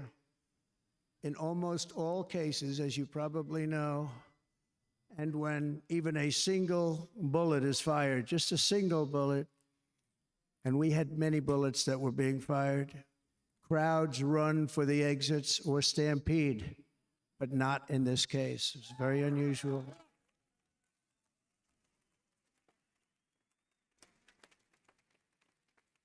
This massive crowd of tens of thousands of people stood by and didn't move an inch. In fact, many of them bravely, but automatically stood up looking for where the sniper would be. They knew immediately it was a sniper. And then began pointing at him. You can see that if you Trying to look get at some the crowd group behind reaction. me. That was just a small group compared to what was in front. Nobody ran, and by not stampeding, many lives were saved. But that isn't the reason I'm trying to read some of these comments over here too. that they didn't move. The reason is that they knew I was in very serious trouble. They saw it. They saw me go down. They saw the blood and thought, actually, most did, that I was dead. This is what I really They want to knew it was a shot to the head. They saw the blood. And there's an interesting statistic. The ears are the bloodiest part. If something happens with the ears, they bleed more than any other part of the body. For whatever reason, the doctors told me that. I said, why is there so much blood? He said, it's the ears. They bleed more. So we learned something, but they just... this beautiful crowd, they didn't want to leave me. They knew I was in trouble. They didn't want to leave me. And you can see that love written all over their faces. Incredible Okay, people. so he's coming out as a uniter Bullets were flying over us. today. Yet I felt serene. I'm But really now these Secret curious. Service agents were putting After themselves now, in we peril. so we see his strategy for today, Dangerous and territory. Bullets were flying right over 'em. I'm This is curious to just see a how very small if this amount. maintains over the next And then it all stopped. weeks, months, days. You know, who Our Secret or Service or after this is he going to go right back to from a what much greater his distance, regular old with Trump only one bullet used, trolling talking shit. So took the assassin's I guess we'll life, see. But took him out. sorry if I interrupting his story. We've all seen the videos. I'm not supposed to be here He's tonight. just basically Not supposed re-describing to be that. here. Well,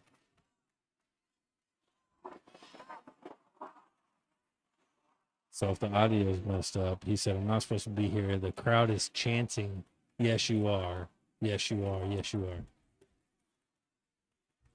thank you. But I'm not. And I'll tell you, I stand before you in this arena only by the grace of Almighty God.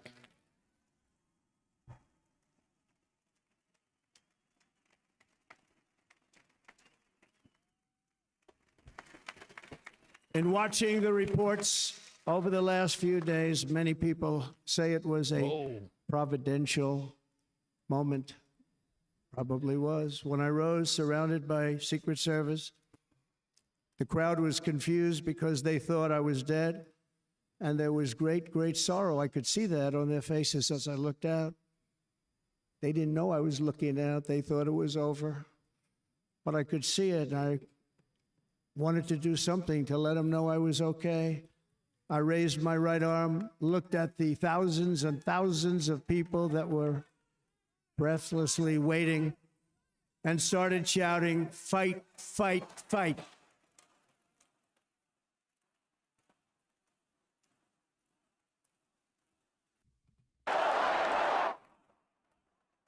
Thank you. Once my clenched fist went up and it was high into the air, you've all seen that, the crowd realized I was okay and roared with pride for our country like no crowd I have ever heard before. I thought you were dead, bro. Never heard anything like it. You just had like 4 shots come at For your the head. rest of my life, I will be grateful for the love shown by that giant audience of patriots that stood bravely on that fateful evening in Pennsylvania.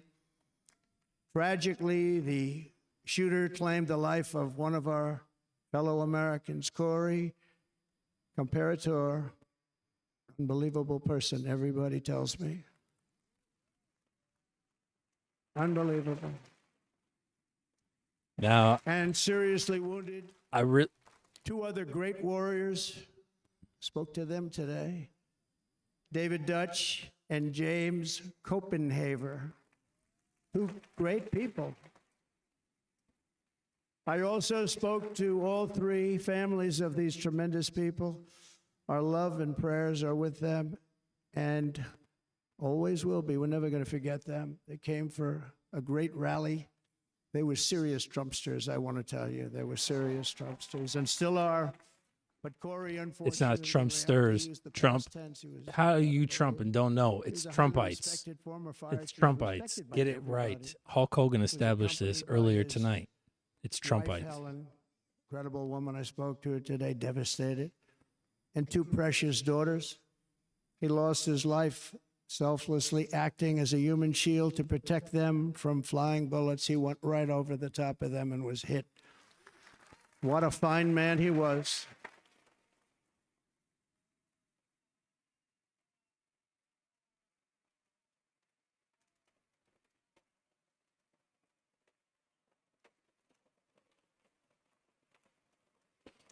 So the way he's going to give it a hug. So I wonder if he pronounced that guy's last name the right way. And if he didn't, I know he will be dragged so hard on the coverage of this. Because I saw him looking at the teleprompter and it looked like he was struggling to pronounce his last name right. I don't know how to say it, so I wouldn't know. But we're going to see tomorrow for sure. I want to thank the fire department and the family for sending his helmet, his outfit, and it was just something, and they're going to do something very special when they get it, but we did something which cannot match what happened, not even close. So that's but I am his very proud uniform. to say that over the past few days, we've raised $6.3 million.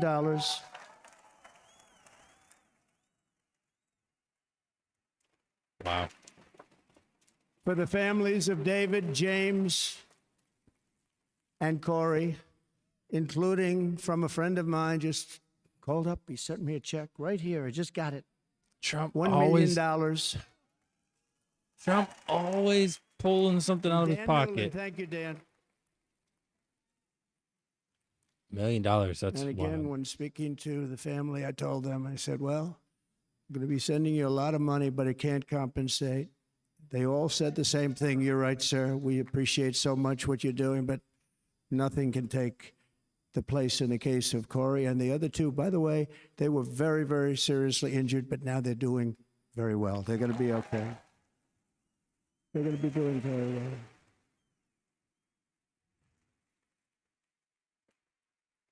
They're warriors. So now I ask that we observe a moment of silence in honor of our friend Corey.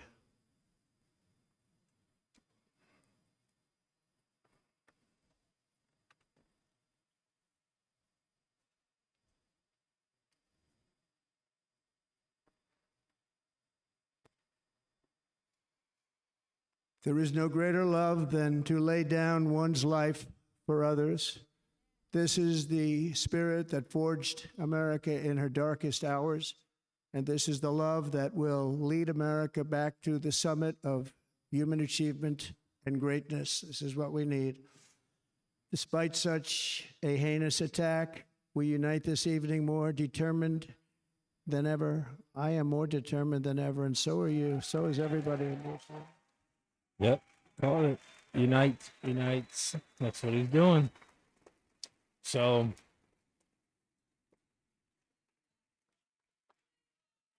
he's got the momentum right now. Thank you very much. He's got the momentum. Okay.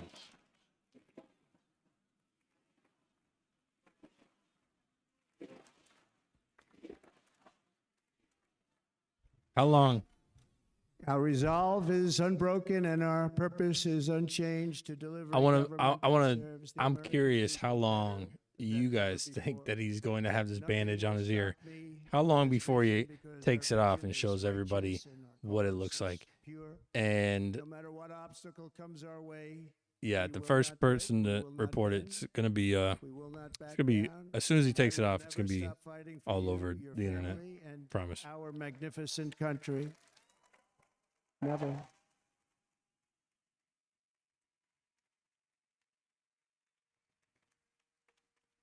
And everything I have to give with all of the energy and fight in my heart and soul, I pledge to our nation tonight. Thank you very much. I pledge that to our nation. We're going to turn our nation around, and we're going to do it very quickly. Thank you.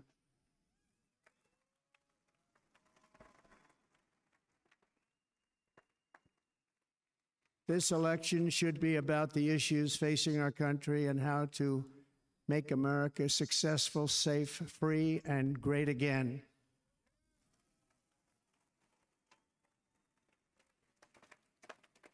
In an age when our politics too often divide us, now is the time to remember that we are all fellow citizens. We are one nation under God, indivisible, with liberty and justice for all.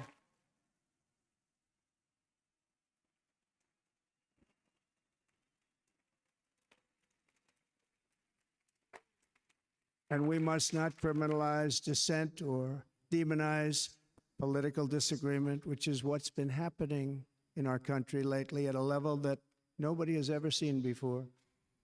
In that spirit, the Democrat Party should immediately stop weaponizing the justice system and labeling their political opponent as an enemy of democracy.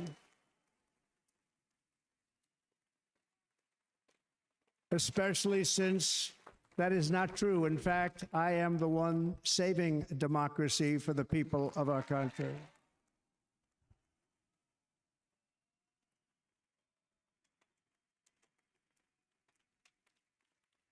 And very big news, as you probably just read, on Monday, a major ruling was handed down from a highly respected federal judge in Florida, Eileen Cannon, finding that the prosecutor and the fake documents case against me were totally unconstitutional, and the entire case was thrown out of court. Yes, missed. With all of that publicity, thrown out of court. If Democrats want to unify our country, they should drop these partisan witch hunts, which I have been going through for approximately 8 years. And they should do that without delay and allow an election to proceed that is worthy of our people. Apparently. We're going to win it anyway, but worthy of our people. On this journey, I am deeply honored to be joined by my amazing wife, Melania. She's like, oh, crap. Do I stand up? Should I stand up? Oh, okay, I'll stand up.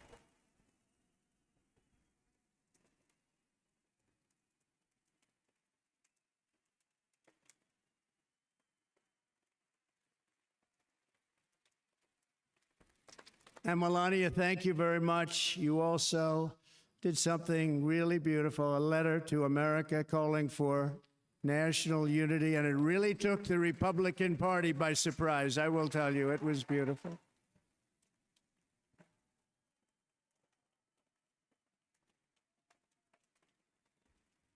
She got some lip gloss. In fact, some very serious people said that we should take that letter and put it as part of the Republican platform. That would be an honor, wouldn't it? Right, Mr. Congressman? But it captivated so many, so I also want to thank my entire family for Trying to being get a here. peek Don, behind Kimberly, his ear Ivanka and in that Jared, bandage. Eric and Lara, Tiffany and Michael, Baron. We love our Baron.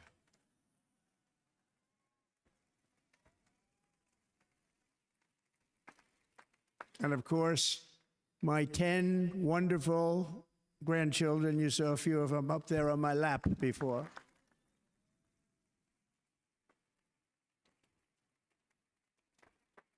So Trump will be Trump, but he's And still how good was Dana? trying Was to bring Dana a good? family element I to mean, it, was he good? uniting.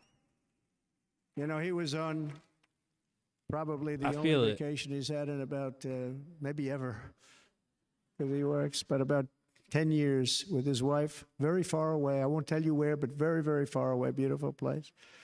And my people called, and he said, yeah, I won't be able to Trying to do look it. at This that is many, bandage. many years. I promised my wife I can't do it. And they came in, they said, Dana won't be able to do it because he was my first, second, and third choice. I said, well, you know, that's too bad, but I understand he's away, and it's good. It's good for him. And that was it. About 30 minutes later, she came back in, sir, Dana just called. He's going to do it. And his wife, she said, you can't turn him down. You just can't do it. You have to go. That's a good wife.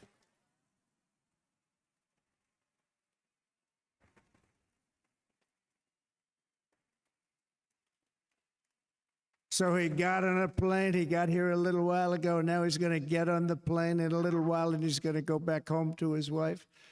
But they're great, and I just want to thank her and him and their whole family, because that's not easy. And Kid Rock, same thing. Called, he said, I want to be a part of it. I want to be a part, because, you know, Kid does his great song, Big, Big Monster song. I had no idea. You know, he became a friend of mine over the last 10 years. And he's amazing. Everyone loves him. I didn't even know how big he was. You know, he has rallies, 35, 40,000 people he gets every time he goes out. I think he's making so much money, he doesn't know what the hell to do with it. You want to... And then we have my other friend, and I've known him so long, and we took that song, and it was a big success, but we made that. I saw a chart of great songs to America. That was number one on the chart recently, number one. So that's Lee Greenwood, a very special, beautiful person. He's a beautiful man. Oh, he's saying proud to be American. Proud But to they be all American. wanted to be here. They That's called been them. trending And how number about one, the apparently. Hulkster? How good was he? According to him. Where is he? Hulk Hogan did shut the show down, Boy, though. oh boy. Yeah. What you think, boy? Hulk Hogan's hilarious. Entertainment. You know, they may call that entertainment. I know about entertainment, but when he used to lift a 350-pound man over his shoulders and then bench press him 2 rows into the audience, I say maybe entertainment, but he is one strong son of a gun. I can tell you, I watched it many times. There aren't a lot of entertainers that can do that, 24-inch right? pythons. You were fantastic. Thank you very much. Followed by Eric. What was that all about? Boy, that was good. I didn't want to really come up here. But he was so great, and he's such a good young man. He went through a lot of trouble, and Don last night was incredible. They went through so much trouble. They got subpoenaed more than any people probably in the history of the United States. Every week they get another subpoena from the Democrats, crazy Nancy Pelosi, the whole thing, just boom, boom, boom. They've got to stop that because they're destroying our country. We have to work on making America great again, not on beating people. And we won. We beat them and all. We beat them on the impeachments. We beat them on indictments. We beat them. But the time that you have to spend, if they would devote that genius to helping our country, we'd have a much stronger and better country.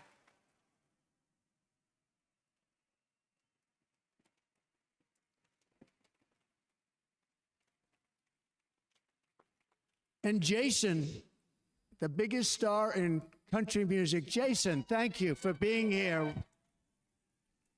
Jason, thank you very much. All right. So Trump's Jason winding down his Aldean, he's speech. good. I like his wife even better, by the way. She's here. Thank you, Jason. Let that play in the background. But I'm thrilled to Let's have go a ahead and new take a friend look. and partner fighting by my side. The next vice president of the United States, the current senator from Ohio, now he's going to talk about J.D. Vance and his incredible wife, JD.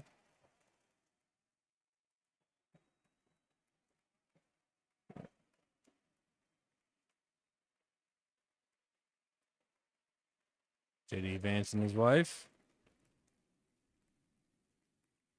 All right. Is going to be a great vice president. He's Yeah, going to be Hulk great Hogan is with trending this country number and one. with this movement, greatest movement in the That's history of our because that country, guy Make is America Great Again. entertainment. When they criticize it, they say, we're going to try and stop MAGA. I said, MAGA is making America great again. What are you going to stop? There's nothing to stop. Then they say, oh, that's right. It's very tough to fight it. This is And all of the people watch. that did try and fight it have failed. But he's going to be with us for a long time, and it was an honor to select him. Great. Oh great my gosh, student who at is this Yale. guy? His wife was Hulk a great Hogan. student at Yale. They met at Yale. These are two smart people. So, JD, you're going to be doing this for a long time. Enjoy the ride.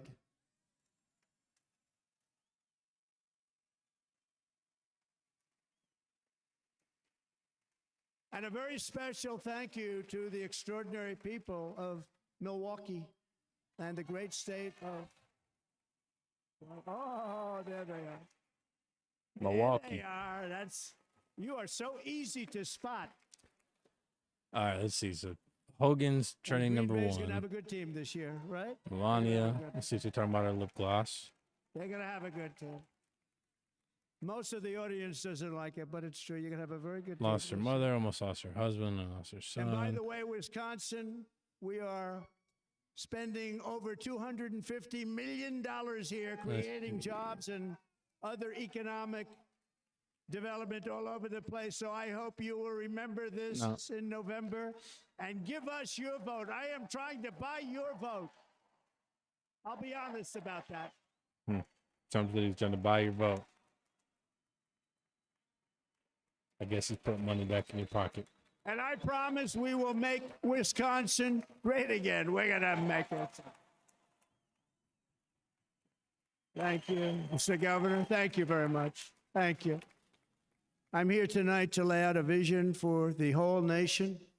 To every citizen, whether you're a young or old man or woman, Democrat, Republican, or independent, black or white, Asian or Hispanic, I extend to you a hand of loyalty and of friendship.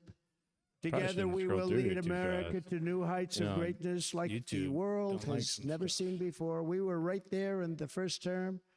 We got hit with COVID. We did a great job. Nobody knew what it was, but nobody's ever seen an economy pre-COVID. And then we handed over a stock market that was substantially higher than just prior to COVID.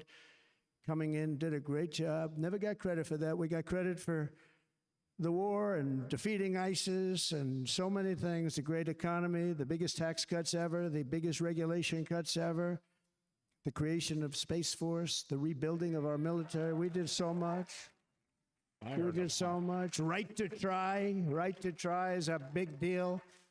We got right to try. They were trying to get that for 52 years. Somebody's terminally ill. And hopefully there's nobody in this audience, but it does happen a lot. They're terminally ill and they can't use our new space age drugs and other things that we are way ahead. We have the greatest doctors in the world, the greatest drugs. laboratories in the world, and you can't do it. They've been trying to get that approved for 52 years. Was it that easy? That's going to be trending. The insurance companies didn't want to do it. They didn't want the risk. The labs didn't want to do it because if it didn't work, people are pretty far down the line toward death. They didn't want to do it. The doctors didn't want to have it on their records, so I got everybody into an office. 52 years they tried. Sounds simple, but it's not. And I got them to agree that somebody that needs it will, instead of going to Asia, Europe, or someplace, or if you have no money going home and dying, just die. We got them to sign an agreement, agree to it, where they're not going to sue anybody. They're going to get all of this stuff. They're going to get it really fast. And what's happened is we're saving thousands and thousands of lives. It's incredible. Right to try. It's a great feeling. Under our leadership, the United States. So if you're not familiar with right to respected try, again. right to try No is nation will the question our right power, to no try, one will doubt our right. basically Borders like will be totally secure. Our economy will soar. what is the word I'm looking for? Like new drugs and stuff that isn't actually like on the market, and what is the word I'm looking for? Experimental drugs, right? Like Rescue that are our still in nation development. from failed and even incompetent leadership. We have totally incompetent leadership. This will be the most important election in the history of our country. Under the current administration, we are indeed a nation in decline. We have an inflation crisis that is making life unaffordable, ravaging the incomes of working and low-income families, and crushing, just simply crushing our people like never before. They've never seen anything like it. We also have an illegal immigration crisis, and it's taking place right now as we sit here in this beautiful arena. It's a massive invasion at our southern border that has spread misery, crime, poverty, disease, and destruction to communities all across our land. Nobody's ever seen anything like it. Then there's an international crisis, the likes of which the world has seldom been part of. Nobody can believe what's happening. War is now raging in Europe and the Middle East. A growing specter of conflict hangs over Taiwan, Korea, the Philippines, and all of Asia. And our planet is teetering on the edge of World War III. And this will be a war like no other war because of weaponry. The weapons are no longer army tanks going back and forth shooting at each other. These weapons are obliteration. It's time for a change. This administration can't come close to solving the problems. We're dealing with very tough, very fierce people. They're fierce people. And we don't have fierce people. We have people that are a lot less than fierce, except when it comes to cheating on elections and a couple of other things. Then they're fierce. Then they're fierce. So tonight, Trump will Trump. I make this pledge to the great people of America. I will end the devastating inflation crisis immediately, bring down interest rates, and lower the cost of energy. We will drill, baby, drill. Bringing it back. We're drilling some more.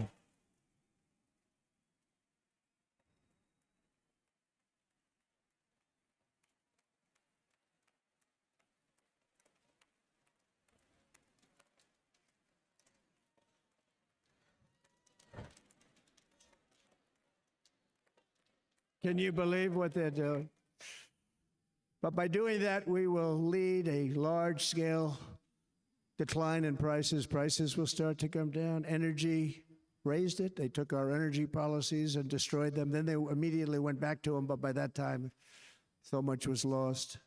But we will do it at levels that nobody's ever seen before, and we'll end lots of different things. We'll start paying off debt and start lowering taxes even further. We gave you the largest tax cut.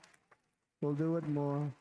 You know, people don't realize I brought taxes way down, way down, and yet we took in more revenues the following year than we did when the tax rate was much higher. Most people said, how did you do that? Because it was incentive. Everybody was coming to the country. They were bringing back billions and billions of dollars into our country. The companies made it impossible to bring it back. The tax rate was too high. He's going on about that. Still, let's go back and check. See if we got any new. Change both of them. And hundreds of billions of dollars by Apple and so many other companies were brought back into our nation. And we had an economy the likes of which no nation had ever seen. China, we were beating them at levels that were incredible. And they know it. They know it. We'll do it again, but we'll do it even better. I will end the President Biden illegal just immigration crisis by purchases, closing our border and finishing the wall, most of which I've already built. So this is a clip from what they had played on beginning before he came out. On the wall, we were dealing with a very difficult Congress. And I said, oh, that's okay. We won't go to Congress. I call it an invasion. We gave our military almost $800 billion. I said, I'm going to take a little of that money because this is an invasion. We built, most of the wall is already built, and we built it through using the funds because what's better than that? We have to stop the invasion into our country that's killing hundreds of thousands of people a year. We're not going to let that happen. I will end every single international crisis that the current administration has created, including the horrible war with Russia and Ukraine, which would have never happened if I was president, and the war caused by the attack on Israel, which would have never happened if I was president. Iran was broke. Iran had no money. Now Iran has $250 billion. They made it all over the last 2.5 years. They were broke. See if I no watched the other day on a show called Deface the Nation. Has anyone seen it? And they had a congressman who was a Democrat say, well, whether you like him or not, Iran was broke dealing with Trump. I told China and other countries, if you buy from Iran, we will not let you do any business in this country, and we will put tariffs on every product you do send in of 100%. The AP's the only one that's really got. And they said to me, well, I think that's about it. Oh, here we they go. weren't going to buy any oil. Forbes, and they were but I ready know to Forbes make a deal. Iran was going to make a deal with us. And then we had that horrible, horrible result that we'll never let happen again. The election result, we're never going to let that happen again. They used COVID to cheat. We're never going to let it happen again. I don't know who WFAA and they took off all is. the sanctions and they did everything possible for Iran. And now Iran is very close to having a nuclear weapon, which would have never happened. This is a shame what this administration, the damage that this administration has done. And I say it often. So it's ABC. If you took the 10 worst presidents in the history of the United States, think of it, the 10 worst, added them up, Trump they will versus not mystery have done opponent. the damage that Trump Biden Vance. Let's see. Biden is dropping out this weekend. Somebody I'm says. not going to use the name Totally anymore, just one time. unqualified. The damage that he's done to this country is unthinkable. I spoke to poor widow today, Unthinkable. 5 days after her Together husband was we will murdered. That's restore vision, strength, sick confidence, and in itself. we're gonna What? have a He only spoke to thing that poor called widow common today. sense, making most 5 of our days. decisions, actually. It's all common sense. I know counting and reading is okay. Just a few short years ago, under my presidency, we had the most secure border and best economy in the history of our country, in the history of the world. We had the greatest economy in the history of the world. We had never done anything like it. We were beating every country, including China, by leaps and bounds. Nobody had seen anything like it. We had no inflation, soaring incomes were going. Nobody can believe it. You can't believe what happened 4 years ago is happening now in reverse. And the world was at peace. Inflation has been a killer for our country. No matter what you make it, it doesn't matter because inflation is eating you alive. People that were putting away money, they were making great wages, the highest they've ever made, but they were putting away a lot of money. Now they are just being destroyed. They're not putting away anything. They're barely living. They're going into savings accounts. They're taking out their money to live because of inflation. Inflation, remember, it's called a country buster. You can go back to Germany from 100 years ago. You can go back to any country that suffered great inflation. We've suffered the worst inflation we've ever had. But go back and see what's happened to those countries. We've had the worst inflation we've ever had under this person. But in less than 4 years, our opponents have turned incredible success into unparalleled tragedy and failure. It's been a tremendous failure. Today, our cities are flooded with illegal aliens. Says that Americans Biden are will being be squeezed dropping out of the labor force, and their jobs are coming taken. week. By the way, you know who's taking the jobs? won't The select jobs that Kamala are created. Harris. 107% of those jobs are taken by illegal aliens. And you know who's being hurt the most by millions of people pouring into our country, Okay. the black population and the Hispanic population, because they're taking the jobs from our black population, our Hispanic population, and they're also taking them from Wow. unions.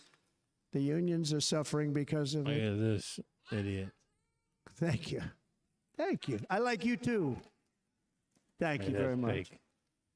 Inflation has wiped out the life savings of our citizens and forced the middle class into a state of depression and despair. That's what it is. It's despair and depression. We cannot and will not let this continue. Less than 4 years ago, we were a great nation, and we will soon be a great nation again. We're going to be a great nation again.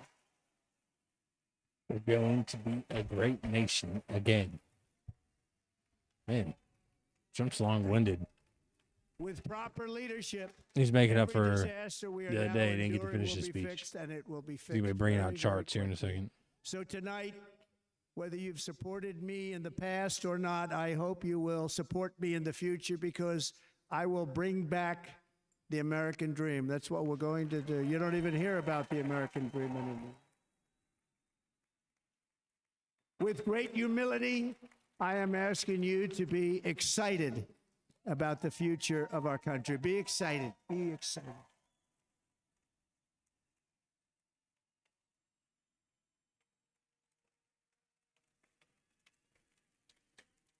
And by the way, the news reports, look at all of those big networks. Look at them. They're all here. But every one of them has said this could be the most organized, best run, and most enthusiastic convention of either party that they've ever seen. Every single one. I said that earlier. Every time, just watching the different feeds between all of the different networks that are covering this. I mean, the only thing you see was just people dancing, jumping around with signs, singing, like clapping, laughing, engaging with other people. Like they looked like they. It was a good time. Like I've been to conventions. Sometimes you just friggin' stand there and you don't do a whole lot. But everybody looked like they were having a great time. I don't know what they were pumping into those vents, but it was working. See, I gave him an idea. Now this was a great convention. This was, I think we're actually going to go home and miss it. You know, usually with a first of all, look at these crowds. You'd never have this at a convention. Look at these crowds.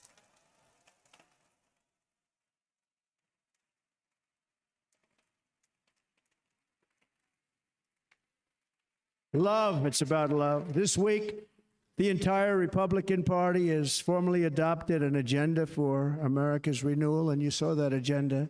And it's very short compared to the long, boring, meaningless agendas of the past, including the Democrats. They write these things that are hundreds of pages long, and they never read them after they're done. In their case, fortunately, they don't read them because they're pretty bad. It's a series of bold promises that we will swiftly implement when you give us a Republican House.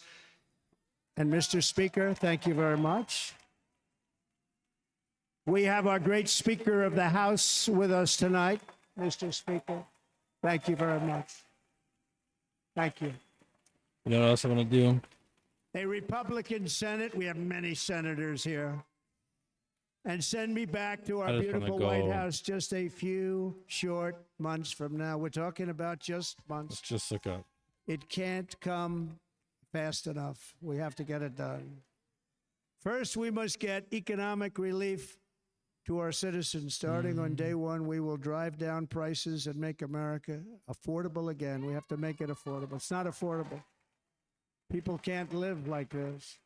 Under this administration, our current administration, groceries are up 57%, gasoline is up 60 and 70%, mortgage rates have quadrupled. And there's some haters and on. The fact is, it doesn't matter what they are because you can't get the money anyway. I'm not Can't even buy about houses. reading Young those. people can't get any financing to buy a house. The total household costs have increased an average of $28,000 per family under this administration. Republicans have a plan to bring down prices and bring them down very, very rapidly. By slashing energy costs, we will in turn reduce the cost of transportation, manufacturing, and all household goods. So much starts with energy.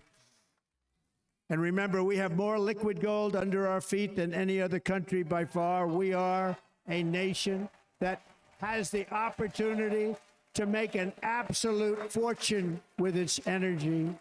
We have it, and China doesn't.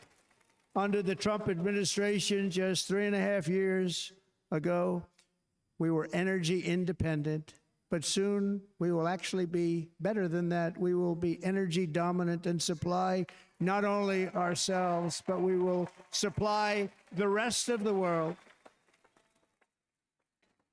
with numbers that nobody has ever seen, and we will reduce our debt, $36 trillion.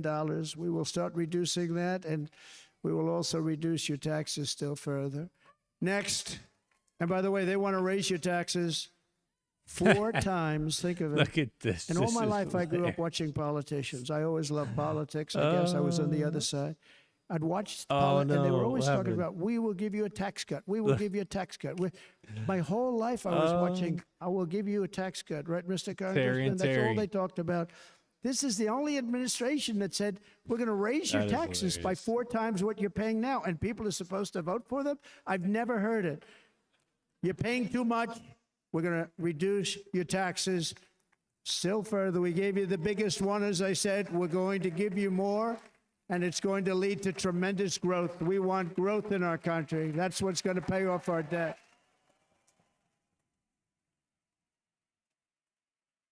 And next, we will end the ridiculous and actually incredible waste of taxpayer dollars that is fueling the inflation crisis. They spent trillions of dollars on things having to wow. do with the Green New I hope scam, that which ain't is real. scam.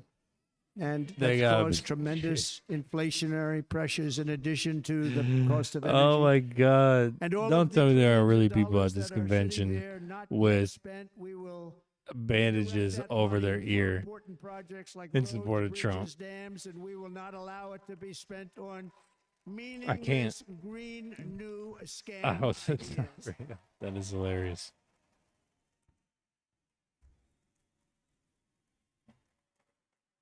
And I will end the electric vehicle mandate on day 1.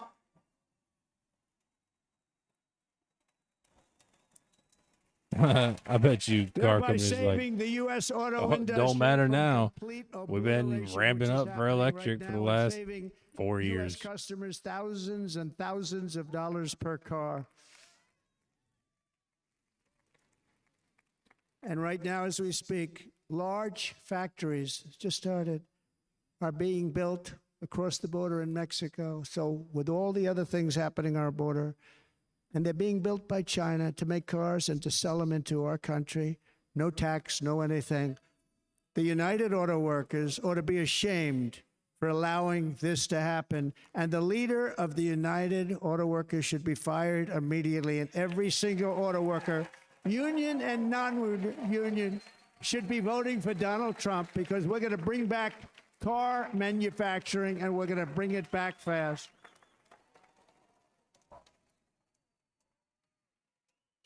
They're building some of the largest auto plants anywhere in the world. Think of it, in the world. And we're going to bring it back. We're going to make them. We don't mind that happening, but those plants are going to be built in the United States, and our people are going to man those plants. Yeah, so I forgot who, what brand or make was moving to Mexico, like a big portion of it. I think it had something to do with. No, I'm not even gonna lie. A big one. We have long been A taken big plant advantage of by other leaving, countries. gone, Mexico. And think of it, oftentimes these other countries are considered so-called allies. They've taken advantage of us for years. We lose jobs, we lose revenue, and they gain everything and wipe out our businesses, wipe out our people. I stopped it for 4 years. I stopped it. And we're really ready to make changes like nobody had seen before. And remember, USMCA, I got rid of NAFTA, the worst trade deal ever made, and replaced it with USMCA, which is, they say, the best trade deal ever made. Actually, probably the best trade deal was the deal I made with China, where they buy $50 billion worth of our product. They were buying nothing. They buy $50 billion worth. They had to.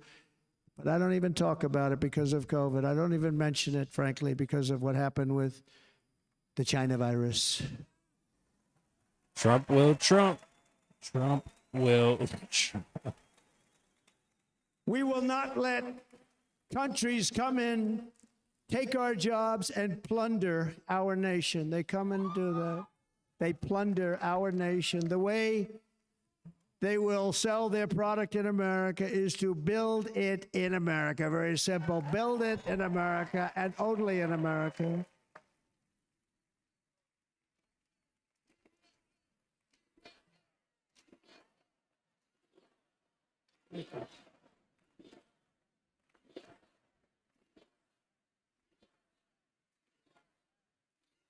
And this very simple formula, and Congress has to go along with us, and they will.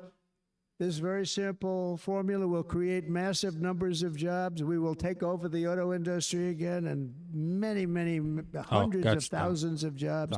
We lost so many jobs over the years. Multiple are If moving. you go back 20, 25 years, And this they've guy's in the stolen car going to industry, so China and Mexico. he understands. He knows. Multiple are moving. Auto industry, manufacturing jobs. We're going to get them all back. We're going to get them all back, every one of them. At the center of our plan for economic relief are massive tax cuts for workers that include something else that's turned out to be very popular, actually. Here it's very popular in this building and all those hotels that I saw that are so nice. I'm staying in a nice one. It's called no tax on tips. No tax on tips. Oh, yeah. I heard tax about on that. tips. Yeah. Can you imagine how much pull he's going to have with restaurant workers, bartenders, strippers? This guy just got every stripper having dinner under his recently belt. In Nevada, No where pun we're leading intended. by about 14 points. We don't need Hello. another Stormy Daniels case. I'll see you there very soon, everybody. And we're having dinner at a beautiful restaurant in the Trump building on the Strip. And it's a great building. And the waitress comes over. How's everything going? A really nice person. How's everything? Oh, sir, it's so tough. The government's after me all the time on tips, tips, tips. I said, well, they give you cash. Would they be able to find him? She said, actually, and I didn't know this. She said, very little cash is given. It's all put right on the check. And they come in and they take so much of our money. It's just ridiculous. And they don't believe anything we say. And they've just hired, as you know, 88,000 agents to go after him even more. Oh, yeah, the IRS agent And I influx. said, Yeah. this shows the level of my, most people go out, they hire consultants, they pay millions of dollars. But I said to her, let me just ask you a question. Would you be happy if you had no tax on tips? She said, what a great idea. I got my information from a very smart waitress. That's better than spending millions of dollars. And everybody loves it. Waitresses and caddies and drivers and Strippers. large. He didn't want to say it. I'll People say that are it. being really hurt badly. They make money. Let them keep their money. I'm going to protect Social Security and Medicare. Look, I Democrats are think going to destroy I Social see where he's Security trying to go with the and no Medicare tax on because tip. all of these people I by the don't see millions are that coming in. actually They're going coming to be on fruition. Social Security That and Medicare and other things, and you're not that would able have to afford it. because that's They going are to come in an destroying income your Social tax, Security and and I your just Medicare. don't see. Under my plan, That's incomes will skyrocket. I don't know. Inflation I just don't will see it happening. vanish We'll see what he completely, does. Jobs will but- come roaring back, and the middle class will prosper like never, ever before, and we're going to do it very rapidly.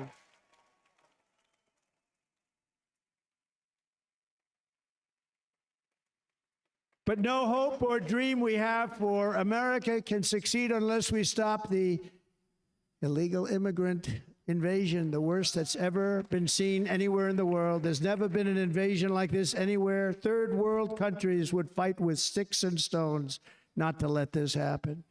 The invasion at our southern border, we will stop it, and we will stop it quickly. You heard Tom Homan yesterday. Tom Homan, put him in charge and just sit back and watch. Brandon Judd The Border Patrol, he's incredible. These guys, you know, they really, their job is a lot easier if they don't have to do anything, but they want to. They're patriots. Brandon Judd, Border Patrol, ICE. ICE goes out. You have to see what ICE does with MS-13. You have these are probably the worst gang, and ICE goes in there. And I know a lot of people in these rows here, and they're very tough people, but they don't want to do this job. They'll go into a pack of MS-13 killers. They're the worst, probably the worst gangs in the world. We have thousands of them. I moved thousands and thousands out in my 4 years. We moved them out, and it was a pleasure. But ICE would go right into a pack of these killers, and you see fists flying, you see everything flying, and then they take them. They put them in a paddy wagon. They take them back, and they get them out of our country. And the other countries weren't accepting them back, and I called up, and I said, tell them that we're not giving them economic aid anymore. And the next day, I got calls from all of these countries that were terminated. Billions of dollars we spend on economic aid to countries that... I was looking to see if Trumpites was still trending. And the next day I was Apparently, Hulkster couldn't get that one to stick. Trumpomania, though, that is there. He did win with Trumpomania. We can go scroll down, right? Where was it just at? Just Hulk Hogan is still #1 trending. But if we go look, Trumpomania, where was it at? I just saw. Oh, here it is. Trumpomania, number 22. For years and years, when I first came in, they said President Obama tried to get him to go back, and they wouldn't accept him. They'd put planes Rock on so you couldn't lead the plane. They'd endorsed close the Biden a roads, while you ago, couldn't get apparently. the buses would all have to turn back. Look at this. Little behind the As soon as scenes they of said no more when Trump come out. economic aid of any Oh, yeah. kind, any country That's that pretty does cool. that, they called back and they said, sir, it would be our great honor to take MS-13. Little Love them very much. BTS. We love them very much, sir. We'll take them back. At the heart of the Republican platform is our pledge to end this border nightmare and fully restore the sacred and sovereign borders of the United States of America, and we're going to do that on day one. Trumpomania.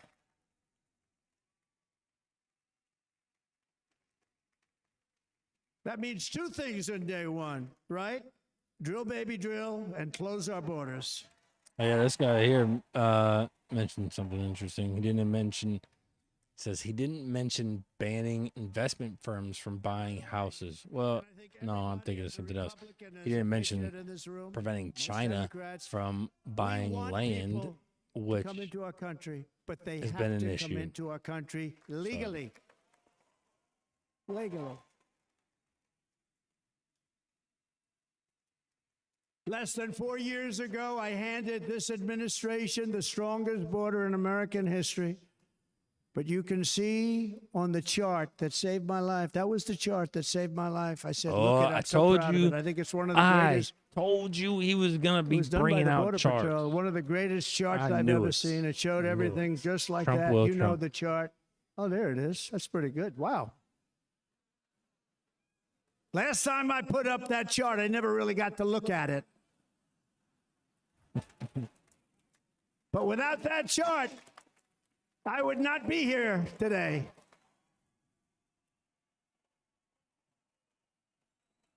Never got to look at it.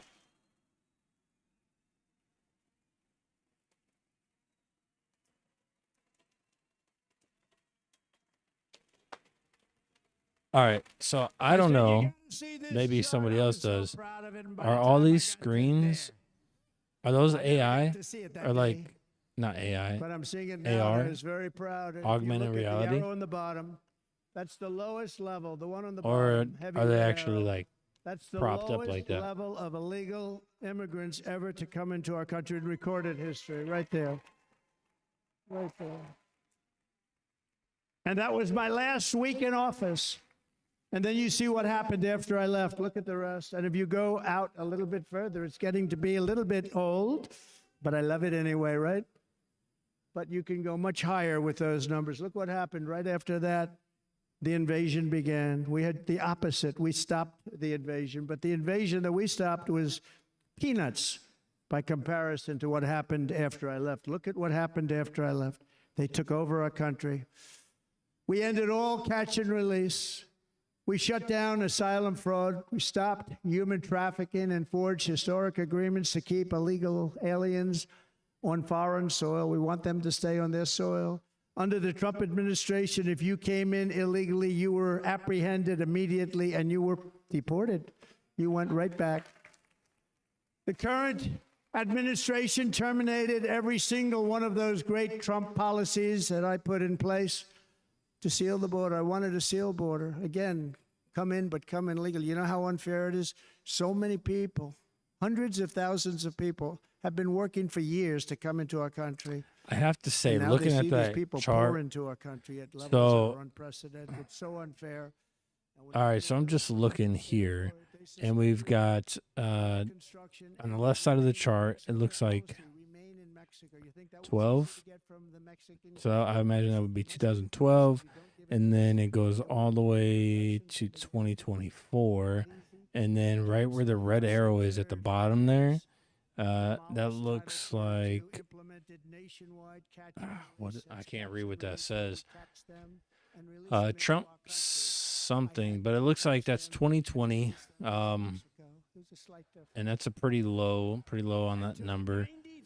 And then there is a spike there, but it says new DHS tools. Is that what it says? Begin. I couldn't see what that said. But if you look at the far right side of that chart, it was just like colored in all orange, like over halfway to the top. The Middle East, they're coming from everywhere. They're coming at levels that we've never seen before. Listen. It is an invasion indeed, and this administration They're coming does from everywhere. absolutely nothing They really to are. stop I've watched them. They're coming from prisons. They're coming from jails. I've watched some man on the street style documentaries and 1005 News.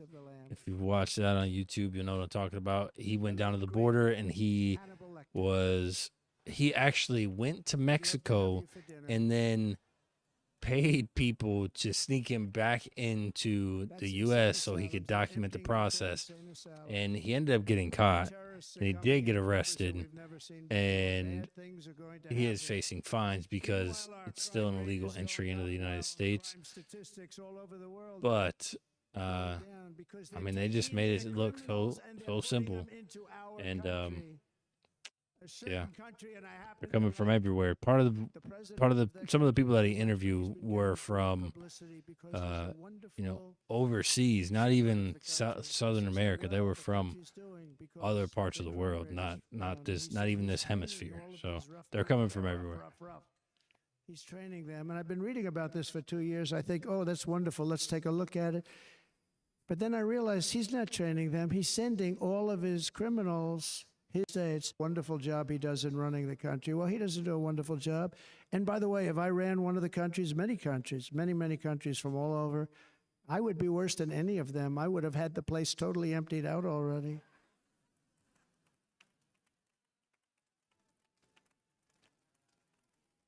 But we become a dumping ground for the rest of the world, which is laughing at us. They think we're stupid. And they can't believe that they're getting away with what they're getting away with, but they're not going to be getting away with it for long. That's what I can tell